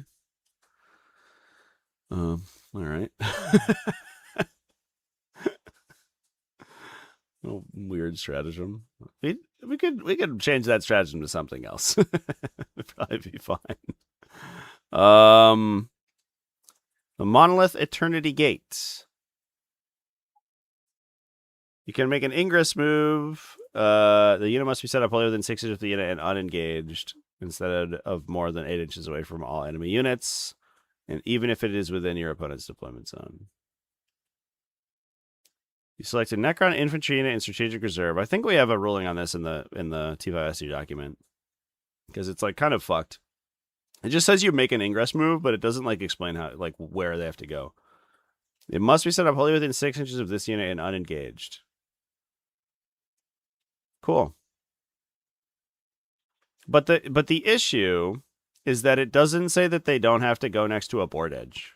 Is the problem, and I think the implication is that you set up wholly within 6 of the monolith instead of wholly within 6 of the board edge, but it never says that, which was always really weird. So, like, if you use normal strategic reserve Ingress rules, it would also apply the restriction that you have to go up on the table edge, which seems totally unintentional, of course. And I think that you basically are supposed to count the monolith essentially as the table edge that you're strategic reserving from. But it's a little bit weird. Not too hard to FAQ around, though. Hypercrypt Legion. Cosmic Precision has been changed to use the new Ingress remove rules. All right, so just like clean up for Necron faction pack stuff. Okay, well, RIP Necrons a little bit. Orks, I don't think they didn't do anything to Orks, which of course, like, Orks are really crazy, but that's because, like, we're about to see massive changes to Orks in like a week, so it doesn't really matter what they do here. Oops, I closed the Minotaur again. I guess, like, is there an Orc faction pack for the sake of completeness? There is. Blitz Brigade Detachment. When the unit ends a normal move, units embarked can make an assault disembark move. Oh, nice. So we're using the new assault disembark mechanism. Kareen. Your unit can make a normal or fallback move before its deadly demise, before any embarked units. Make an emergency disembark move. I guess it wasn't clear the timing of that. That's very funny. Custom Boosta Blasta. Suppresses enemies. Okay. When using green type mod mentality, do you switch to a 6-up invuln save partially through a unit's attacks? If the models of the target unit draws below 10, no, because the number of models in the unit is determined when the invulnerable save. It determines the unit's invulnerable save until all its attacks are resolved. Yeah. Typically, your like characteristics will lock in on targeting, but that typically matters for effects that care when you're targeted. I don't know exactly what that's worded, but that seems like pretty good precedent to set. We'll talk about Space Marines. Space Marine time. Centurion Devastator's up. Land Raider Redeemer up. Librarian Terminator Armor up. We already knew those were coming. Vulcan Heston up.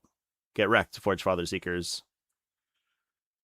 Are there any changes to detachments? No. I guess we are expecting a new codex within, like, basically a month or so. I guess like a month and a half. So there will be about a month of Space Marine play in the current update, but a lot of this stuff is going to be changed. Space Marine faction pack stuff. Adeptus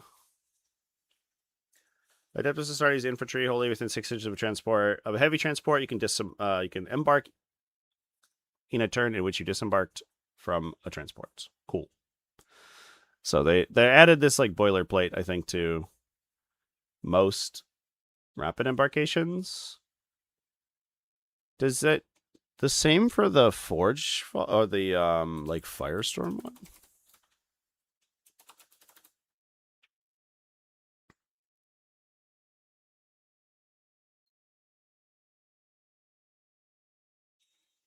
No, explicitly the Firestorm one cannot embark in a turn in which you disembarked. That's fucking weird. Yeah. They've gone out of their way to allow you to disembark and then re-embark, but only sometimes. Weird. Wardens of Ultramar are now support. I thought that already was changed. Frame was removed from Legends datasheets. Nobody gives a shit.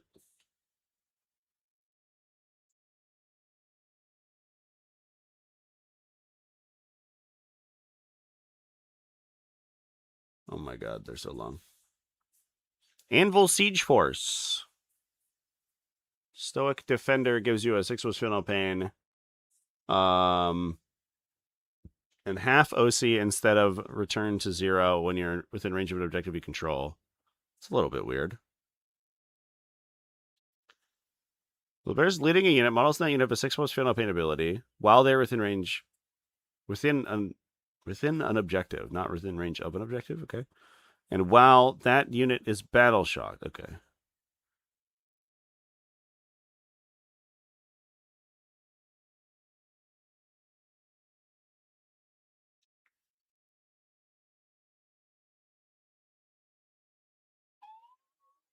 That was it.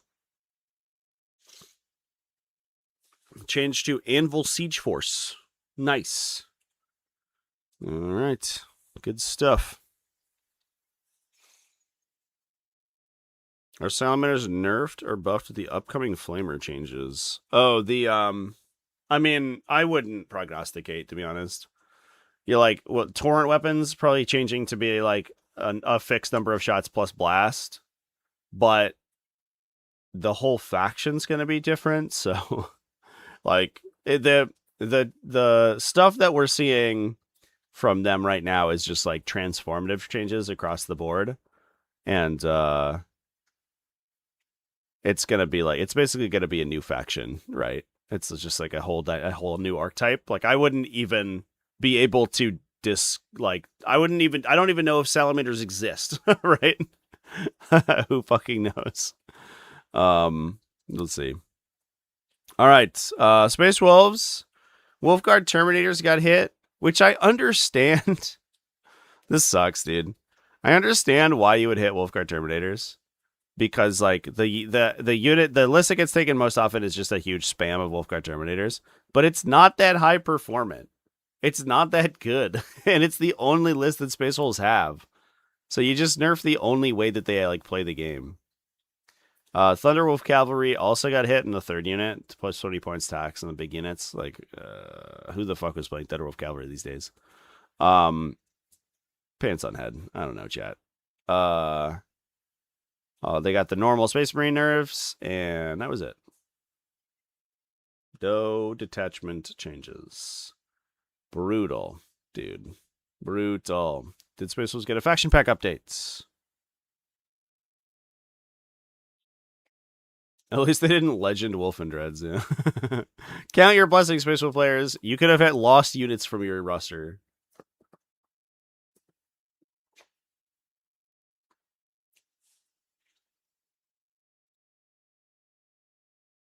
Weird clarification to Gray Hunters splits.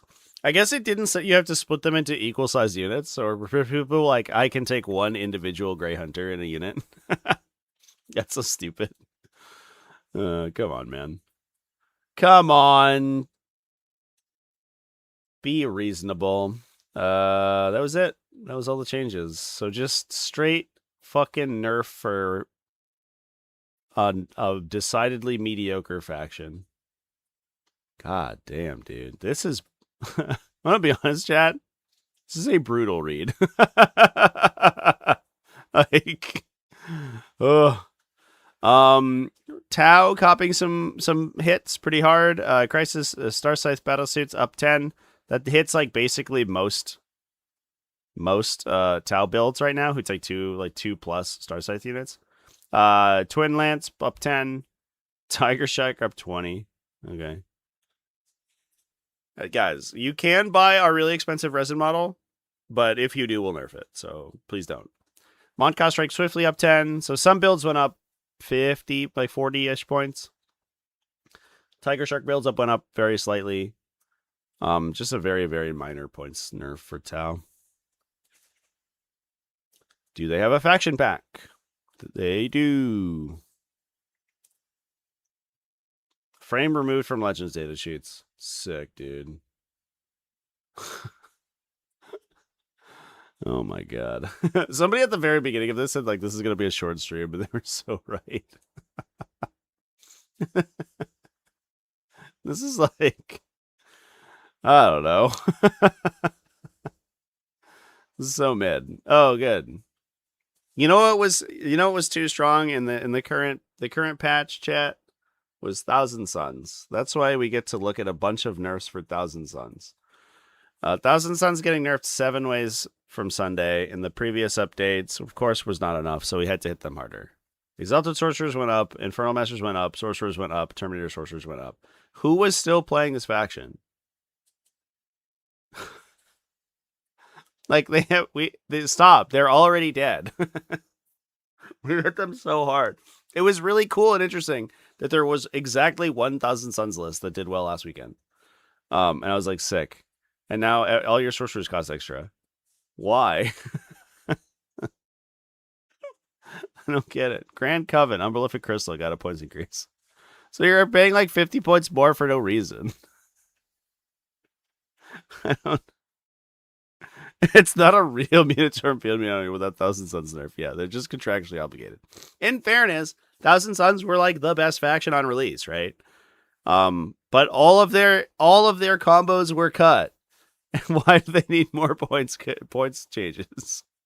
I don't understand. To like the basic sorcerer, like a mainstay unit that's in every list. It's not like this isn't an explicit targeted nerf to the Terminator sorcerer to hit Scarab Cults. No. It's just to this fucking guy. No Ritual of Regeneration cool stuff anymore. You have to pay for that. 95 points for your Exalted Sorcerer to have a 2+ chance to blow a guy's head off instead of regenerating him. Cool. I don't know, chat. This is wild to read. Maybe there's big changes in the faction pack. Maybe they've added the new Psyker mechanic to them. There are changes in rules updates.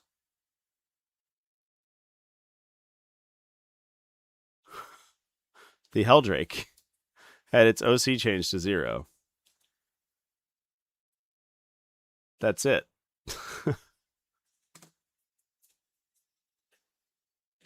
What is that change? All right, I need to know what the Helldrake said previously. So all the Helldrakes had OC dash. When you have a dash on your OC profile, is it modifiable? I need to know. Profiles.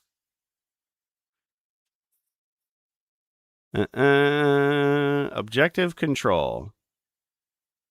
If a model has an OC characteristic of dash, it is unable to control objectives at all. Okay, so it makes it a modifiable characteristic, right? It becomes an unmodifiable characteristic if it is already preset to 0. But if it is 0, you can add 1 to 0 and it becomes 1, right?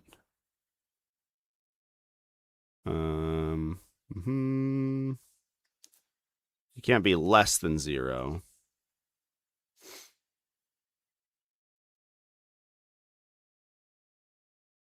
That's fucking wild, dude. Okay.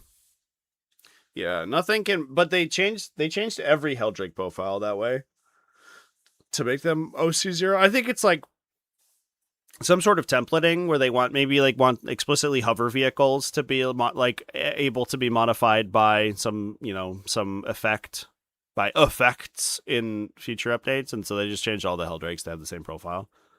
That's just like so weird, dude.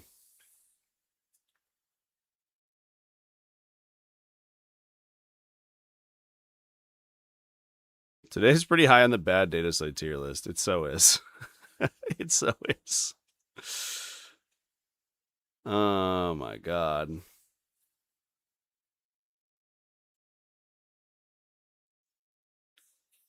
Fascinating.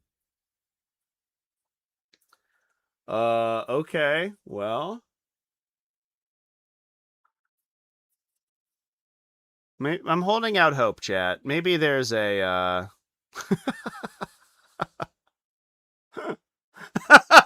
all right. Oh, dude. I'm gonna laugh so hard. Tyranids. I was like, wow, look at this. Points cut to Exocrine, points cut to Maleceptor, which, first of all, is very funny, because the Maleceptor went to 190 in the last update. They were like, guys, Maleceptor's too strong, needs to be nerfed. They were immediately like, Nah. We fucked up. That was stupid. 190 points for a thing that shoots a random number of times. And has 3 strength 9 melee attacks. This should cost as much as like a fucking Rogaldord or whatever. Okay. Pyrovores got weirdly like hit. So they basically took the assimilation swarm and then just fucked it up the ass. Assimilation swarm got hit explicitly, which is wild.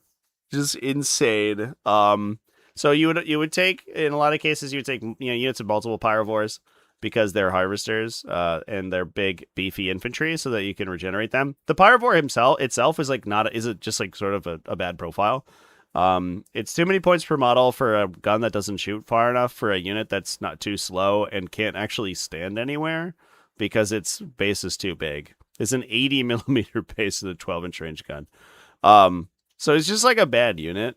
But in Assimilation Swarm, because you can take up a lot of real estate with them and then you regenerate them, they're actually very good. So you hit the 3 model units explicitly to hit Assimilation Swarm. Tyrant Guard, same deal. Bad unit, good in Assimilation Swarm. You do this to explicitly hit Assimilation Swarm. Get fucked. One weird fringe build.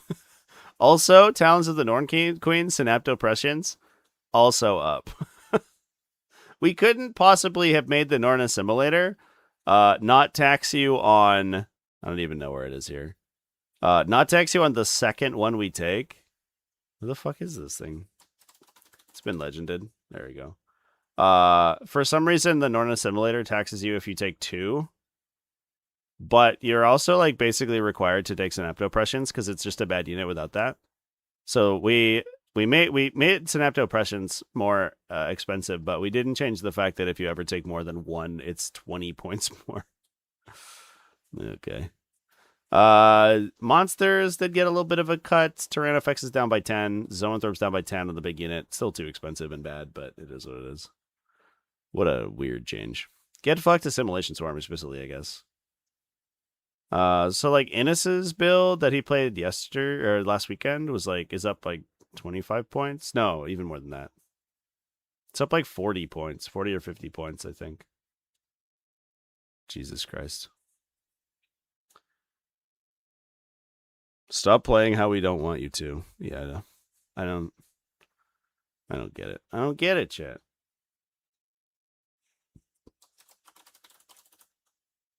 Do Tyranids have a faction pack?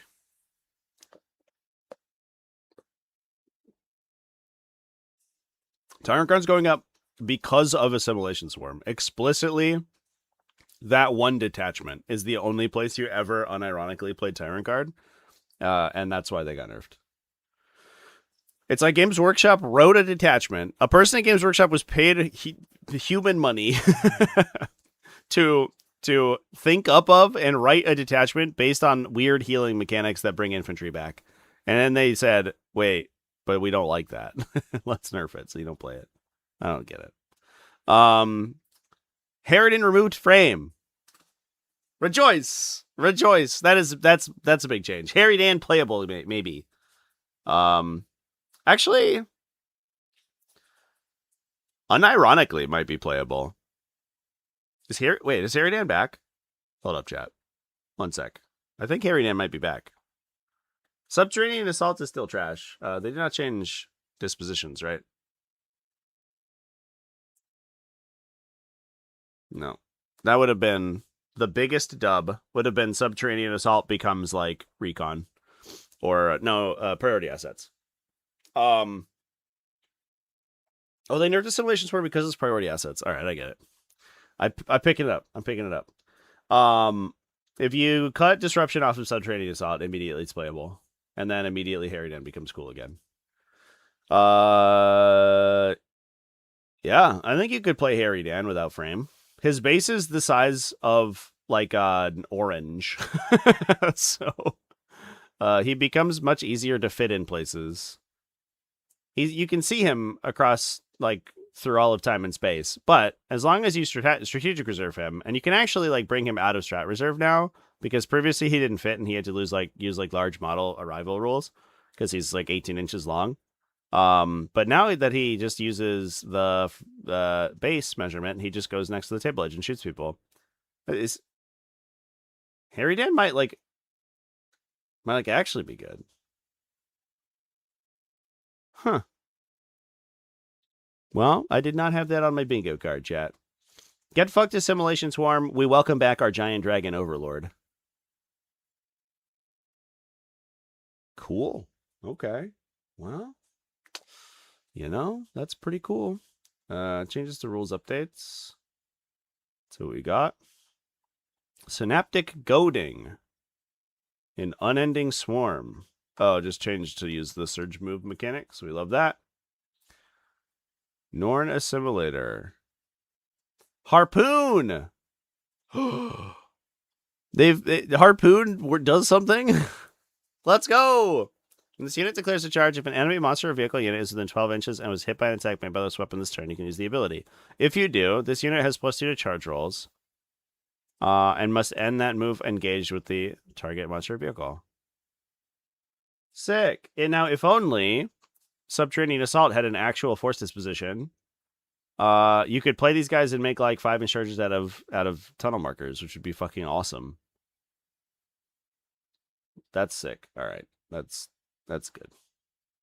Maybe it's okay that Synapto Oppressions got nerfed. This ability alone is worth +5 points for sure on a Norn Assimilator. That's actually really cool. All right, okay. We're not upset with Tyranid changes. We're happy about Tyranids. Tyranids are cool and fun, actually. Recon sub-assaults on Starifying? No. But then you realize that it's subterranean assault, so it's actually still trash. But at least it scores points. At least it scores points and it actually does things. The problem is that right now, subterranean assault is like, it delivers Tyranid guns, which is already... when they shoot your opponent heals wounds, which is pretty cool.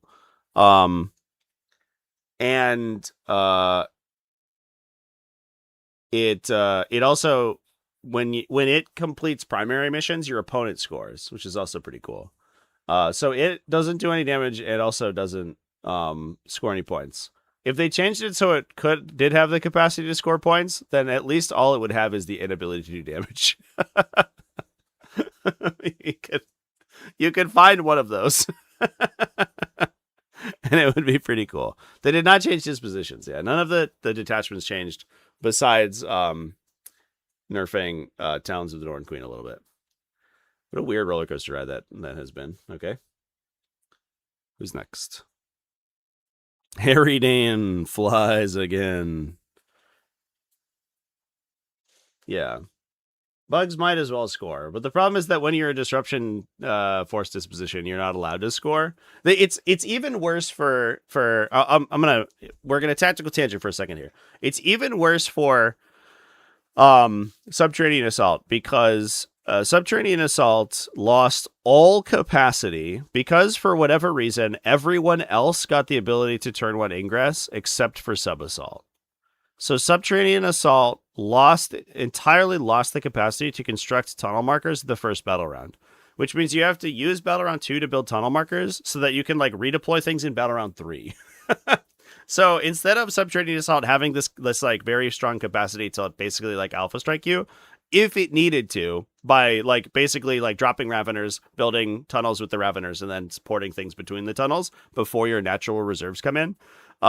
It totally lost the ability to do that entirely. Just can't do that anymore. Because for some reason none of Tyranid stuff can come in turn 1 from reserve, even though fucking everyone else can.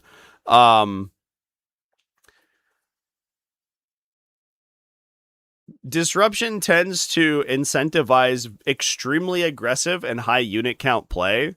So Subterranean Assault is like you have to have a like critical mass of units in the center of the battlefield in the early game in order to complete, because disruption tends to force multiple actions every turn. So you need like lots and lots of units that go up in the middle to do actions. So you have a lack of mobility on turn 1 in a force disposition that requires mobility on turn 1. And then because you have to take so much like infrastructure building stuff, right? You're taking Red Terror and we're taking Raveners, we're taking Hyper Adapted in some cases.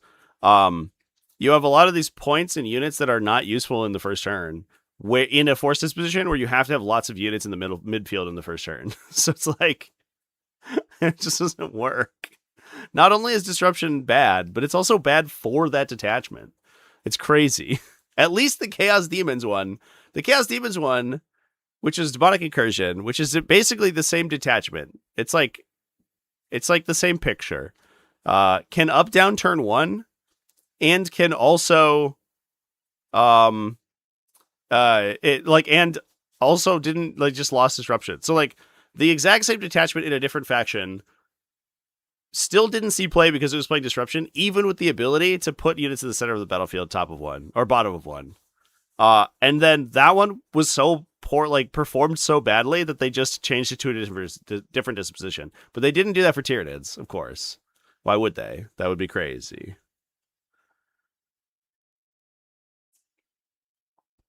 One enhancement to get a turn 1. Right, but it doesn't matter, right? Because putting one tunnel down turn 1 doesn't do anything. Because no one else can come out of the tunnel, and you need 2 tunnels to tunnel network. The only other way I think somebody... I don't know if this got changed or not, but you could Tyrannocyte a Ravener unit to build a tunnel on turn 1. I believe it because of the Ravener said, I believe I don't know if this got changed. I'm going to fact check myself on this. I believe that it says that when it's set up on the battlefield, you can build a tunnel marker. Or set up as a reinforcement, I think. It's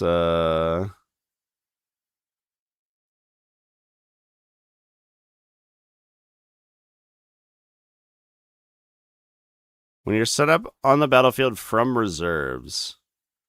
And I think it was like you could put a unit inside of a transport and then disembark it from the transport. And I believe that you were set up from reserves. And that was the other way to build another one. But it requires that you take like 100-point dedicated transport that doesn't do anything to use your detached ability. Fucking sick, dude. Oh my god. Give Subterranean Assault Recon so I can play that into priority more. Kill myself, dude. That game last night, or yesterday morning, was like such a travesty.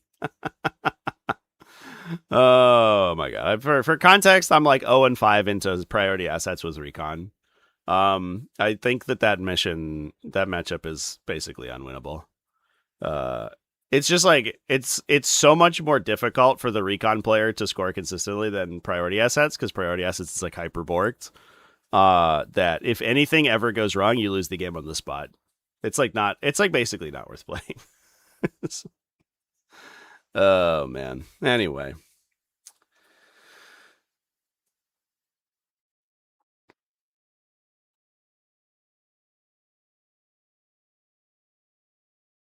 Ravener's not getting uppy downy is highly BS. Well, they do get uppy downy. They just can't uppy downy. They just don't have the same uppy downy that everyone else has, which is the weird part.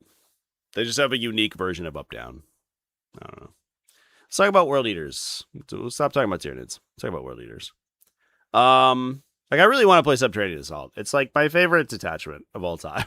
It's just so bad. World Eaters got points cuts on Khorne Berserkers. Okay. I was ready to continue, but that was it. Khorne Berserkers are down 10 points. Neat.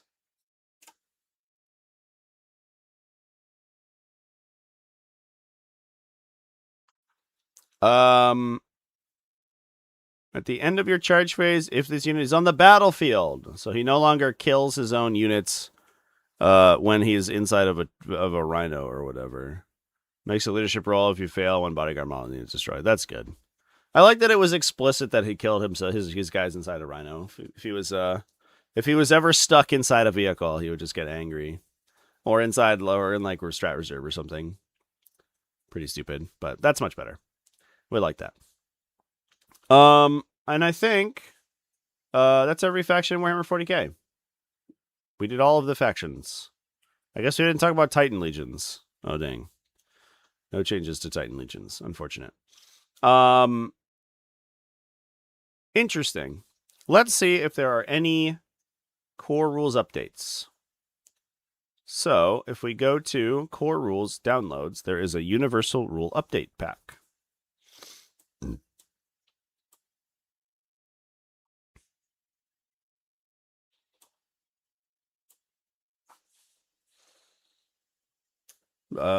Move types for disembarking units. The rule allows you to be eligible to declare a charge after disembarking from a transport that made a normal move, and you make an assault disembark move.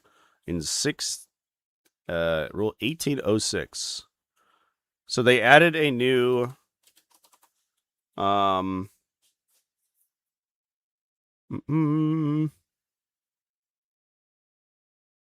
they add new disembarkation rules. Disembarkation. Wait, are these just not included? Hold up. So 1806 is the referenced rule, but it's self-referential. What? Oh, okay, here it is. That's weird. If you search for the rule number, it doesn't come up. That's dumb. That feels like a bug. All right. So assault disembark move is you set up 3 inches. Did not embark on the transport that phase. The transport has not made an advance or fallback move.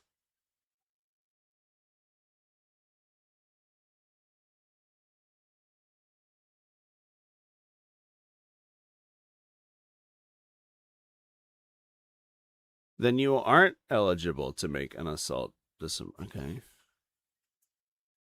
Disembark move. So I guess the normal disembark move makes you choose one of these 3. The weird part is that this is like explicitly counter to what the rules say.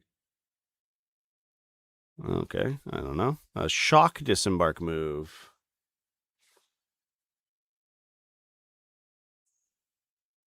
Oh, no, I understand what we're talking about. Sorry. I'm foggy, I guess, today, chat. Yeah. So this is saying that if you are able to charge after the transport moves, use assault disembark, which is you can use only if the transport didn't advance. It doesn't matter if they made a normal move. I was, for some reason, interposing. There was a normal move clause in here, but they're super not. Neat. Okay, so this is assault transport stuff, assault ramp stuff. Shock disembark allows you to disembark for a transport that made an advance move. You are eligible if, as stated in the rule allowing this move type, if all the following apply to your unit. You are embarked within the transport. You did not embark within the transport this phase, but no other requirements. So the transport could fall back or advance or whatever. Each model at the start of this move engaged with an enemy unit must still be engaged with that enemy unit. If one or more enemy units engaged with your unit have not been selected to fight, the opponent must select with each of those units one at a time. When each is selected, it becomes eligible to fight and is selected to fight. After moving. Wait, did they copy and paste?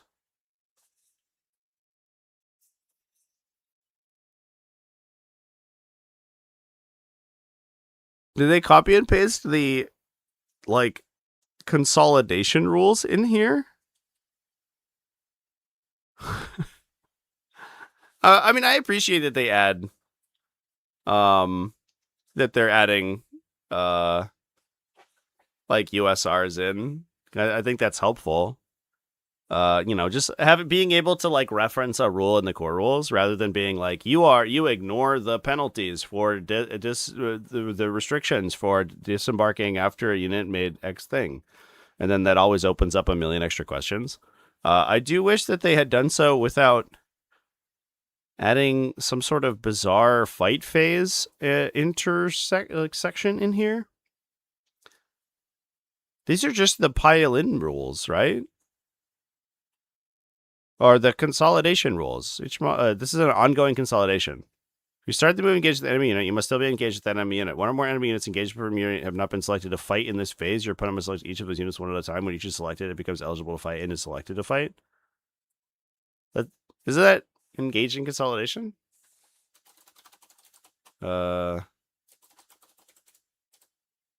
That's fucking weird, dude.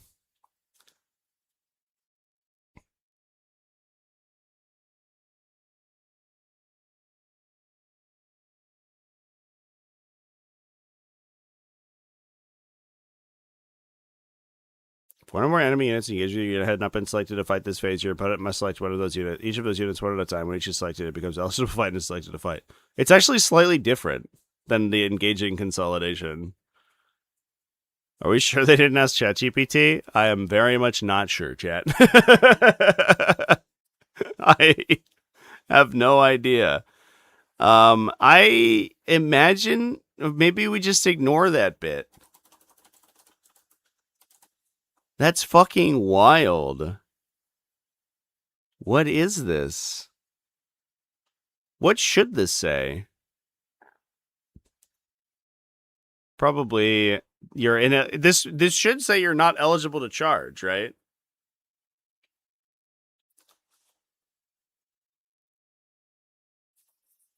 Oh my god, dude. You know what I bet happened? I guarantee that they like copy and pasted the templating from like one of like some like early version of a pilot or a consolidate move, and then like just we're gonna replace the like probably for the coding for like how the text gets arranged, and then they didn't replace the actual text of the rule. So I bet this is just like in a library somewhere, and they use that when they need to like write a new rule, and then they just didn't replace it. I guarantee that's what happened. This is fucked. Okay. Somebody said that they made a change. They changed snap shooting. Is that true?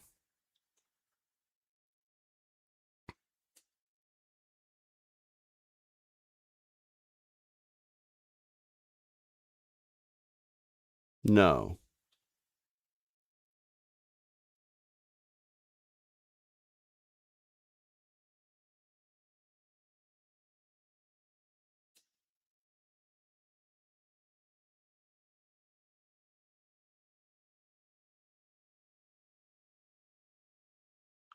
That should make not say you're not eligible to make a more normal move or advance. Yeah, for sure. Well, I don't see any other rules changes here, chat. Unless there are some. I guess there were changes to the tournament companion.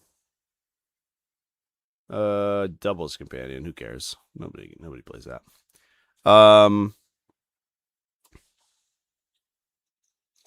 Warhammer event companion. The determine a layout step has been updated.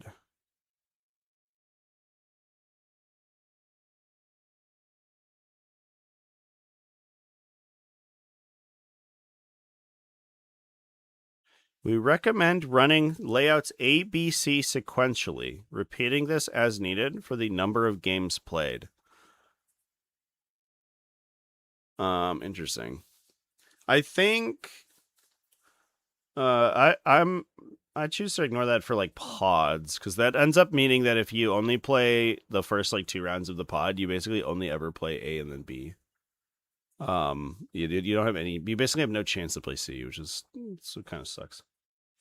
But that's neither here nor there. Adding a weird recommendation here is not what we needed. I think what we need to do is add that cool that pick and ban system that what is it, like Boise used? That system's that's lit, and we should add that in.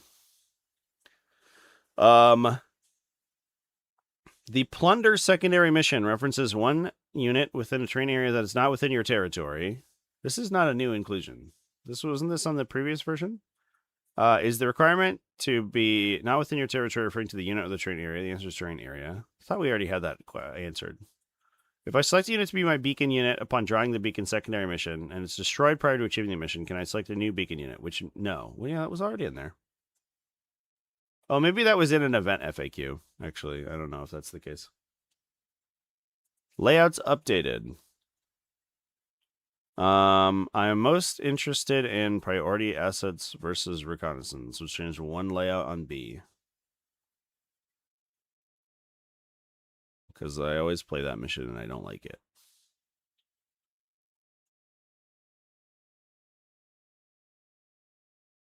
Do they note what the changes are?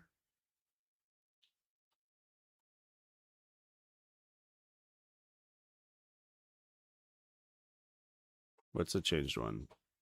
Take and hold mirror layout B.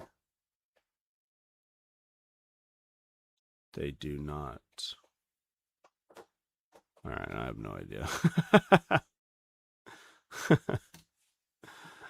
Are these two pieces of terrain meant to be separate? Do you think, chat? It seems because they have the eyeball, it means that they're not. But the diagram does clearly have them separated by about a half an inch. That's really weird.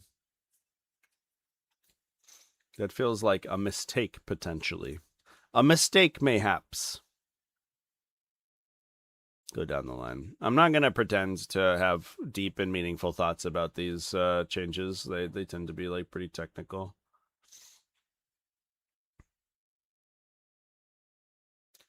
Disruption. Reconnaissance, prio. Sucks. This is the one they were supposed to have changed. Nope, still sucks. Still sucks. Alright, well, there you go, chat. I guess there's a bunch of tiny changes. I don't know what they are, but I'm sure that they're very meaningful to some people. Jesus Christ. Oh my god. Some of the changes are silly. It's like small terrain using 2 light features in a single dense. Weird. Some of the changes are measurement corrections. They issued an FAQ. Is there an FAQ document that I didn't look at?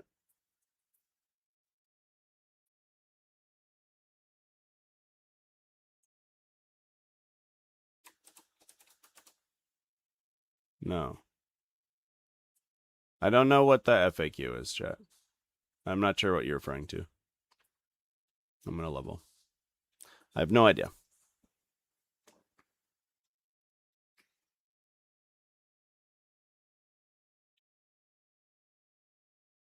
In the local league, attacker gets to remove one of the 3, defender gets to pick from the 2 remaining. Yeah, that's either it's attacker defender or it's a separate roll off, one or the other.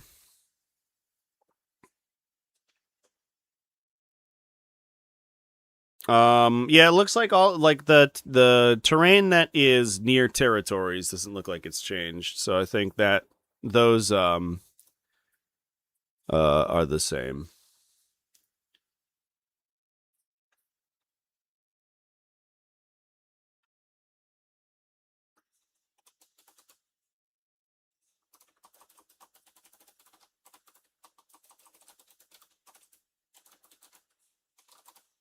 Yeah. Anyway. This is not a good update.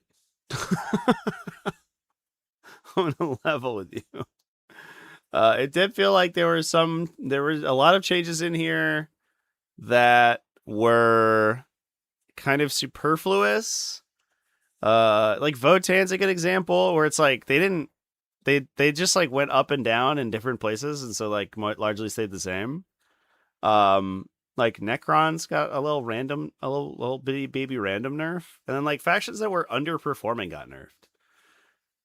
Like Eldar got nerfed, they got their rules changed in a way that I think we should all like expect them to have like received, but it does still make the faction worse. So I don't know, weird. But it is a nerf.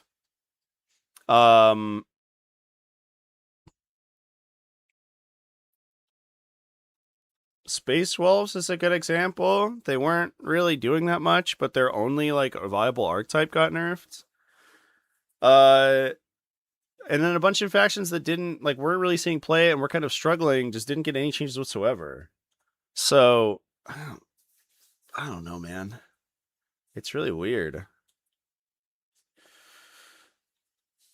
Death Guard. I like the changes to Death Guard. Unironically, I think the Death Guard changes were good. I think like opening up more build variety is really cool. Like not necessarily just doing like they did. The point changes were pretty big for Death Guard, but also just going back through and being like, hey, here are some army compositions that weren't available to you that you can now play with. That's cool. That's cool and good. But you know, obviously, it's not for every. It's not like it only did it to one faction. Chaos Knights, I guess, got something similar, but they just like took an already existent archetype and made it better. Grey Knights, like, what the fuck are the changes to Grey Knights? I don't understand them. Thousand Suns nerfs kind of out of nowhere. I do not understand. I just don't understand the rationale behind these changes. I'm actually curious as to whether or not they have like a Warhammer community article describing the changes. Do they have a breakdown? No. I'll go fuck myself, I guess. Death Guard can combine Mortarian Hammer's contagion engines. Force disposition matchups are being closely watched. No, are they? That's why we didn't change any priority assets? Cool. Fair enough, I guess. I don't know, man. The change to Warlocks is a weird one. Yeah, well, the thing is that they wanna unify all attachment, all join units, like units or embedded units, to be support units. The issue is that without giving Eldar something else, all you're doing is removing options from a faction that already didn't have that many options. So you're like you need to expand their selection somewhere else, and all you did was restrict what they can do. They can no longer take Warlock Skyrunners as utility. They can no longer take Warlocks as like infantry skirmishers. They can no longer take the big units that are all joined together. And in exchange, they got -5 points on Dark Reapers. Okay, like we need something. I mean, I guess like Aspect Host has an actual Force Dispo now, which is good. Priority Assets is really good, and I think Eldar are probably going to be pretty good at it. So that will change things for sure. One of their more consistent detachments getting the most consistent force disposition is huge. But I think in general, like it just pushes the faction in one direction instead of opening it up for more play. Yeah, I don't know, man. I don't know. They just need all aspect warriors down 20 points. I don't know about that yet. Let's calm down. We want 50 points striking scorpions, please. All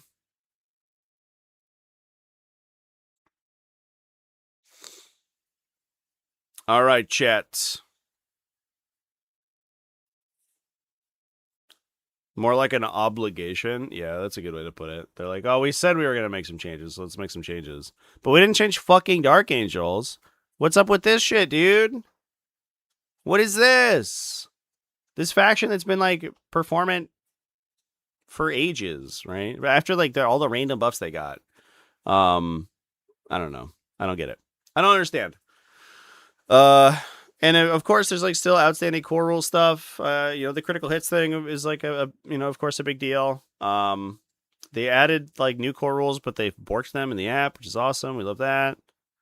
More like Dork Angels. Take a gander at priority versus priority map C.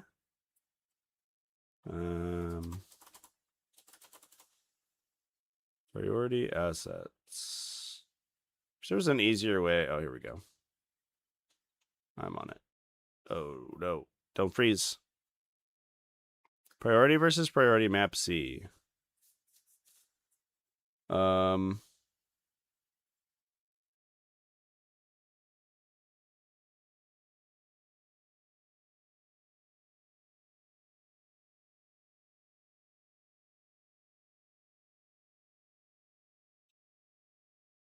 Am I stupid? What am I looking for?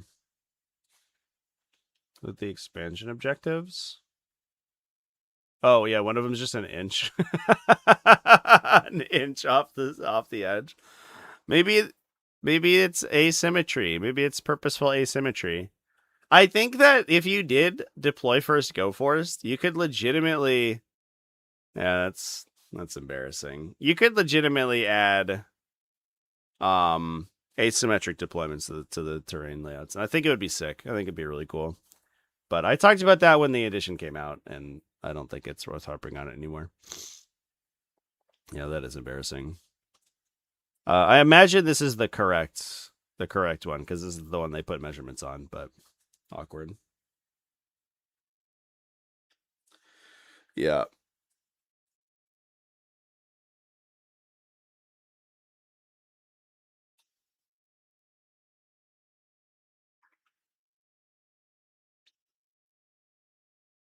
Anyway, chat. I'm unhappy with this update. We literally, I would have been happier with no changes, I think.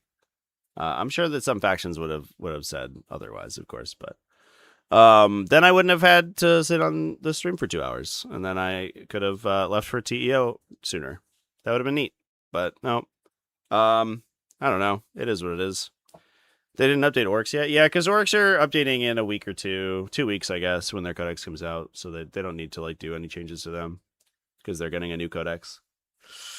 I've got to spend a little bit of time editing today, chat. Then I'm going to head on over to Tennessee Elite Open, or Tabletop Elite Open, as it is. So please come and hang out with me for. I'm live streaming starting Friday over there. It's going to be a big.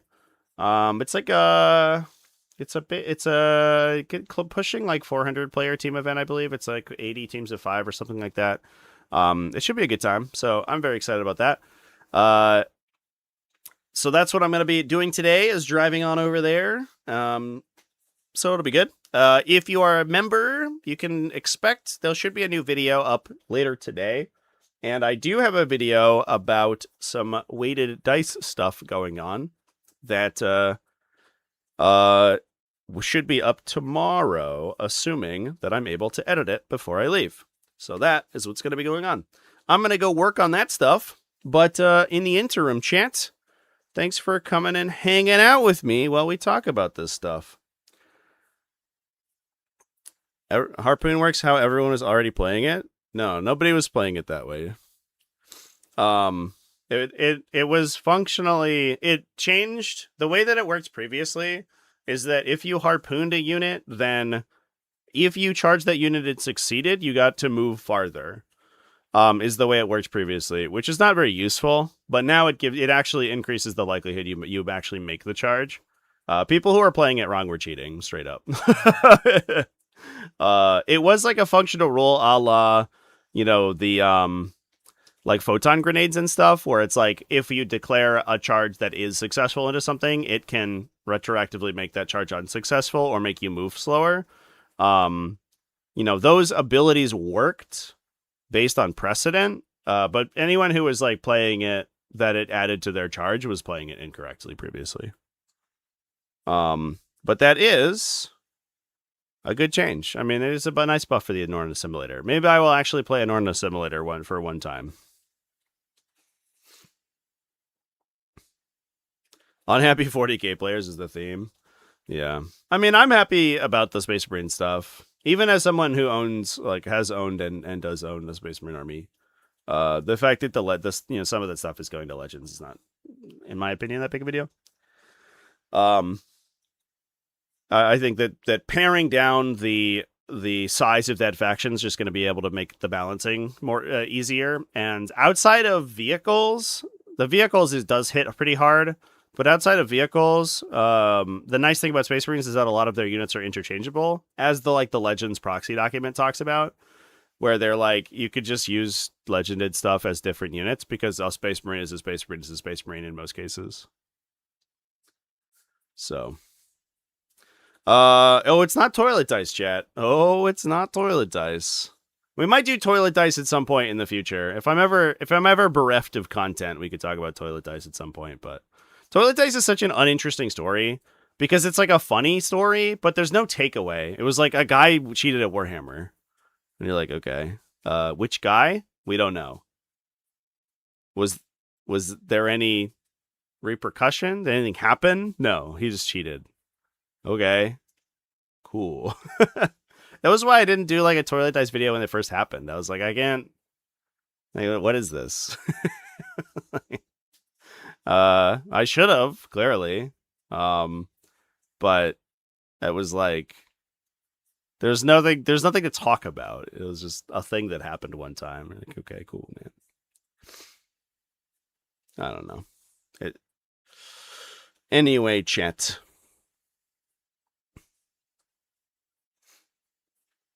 So yeah, let's go ahead and hop off. I'm gonna go and go work on that other stuff. So I'll see you in the next one, chat. Cheers, everybody. Keep it classy, folks. Have happy wargaming, all that stuff, and I'll see you on Friday. Goodbye.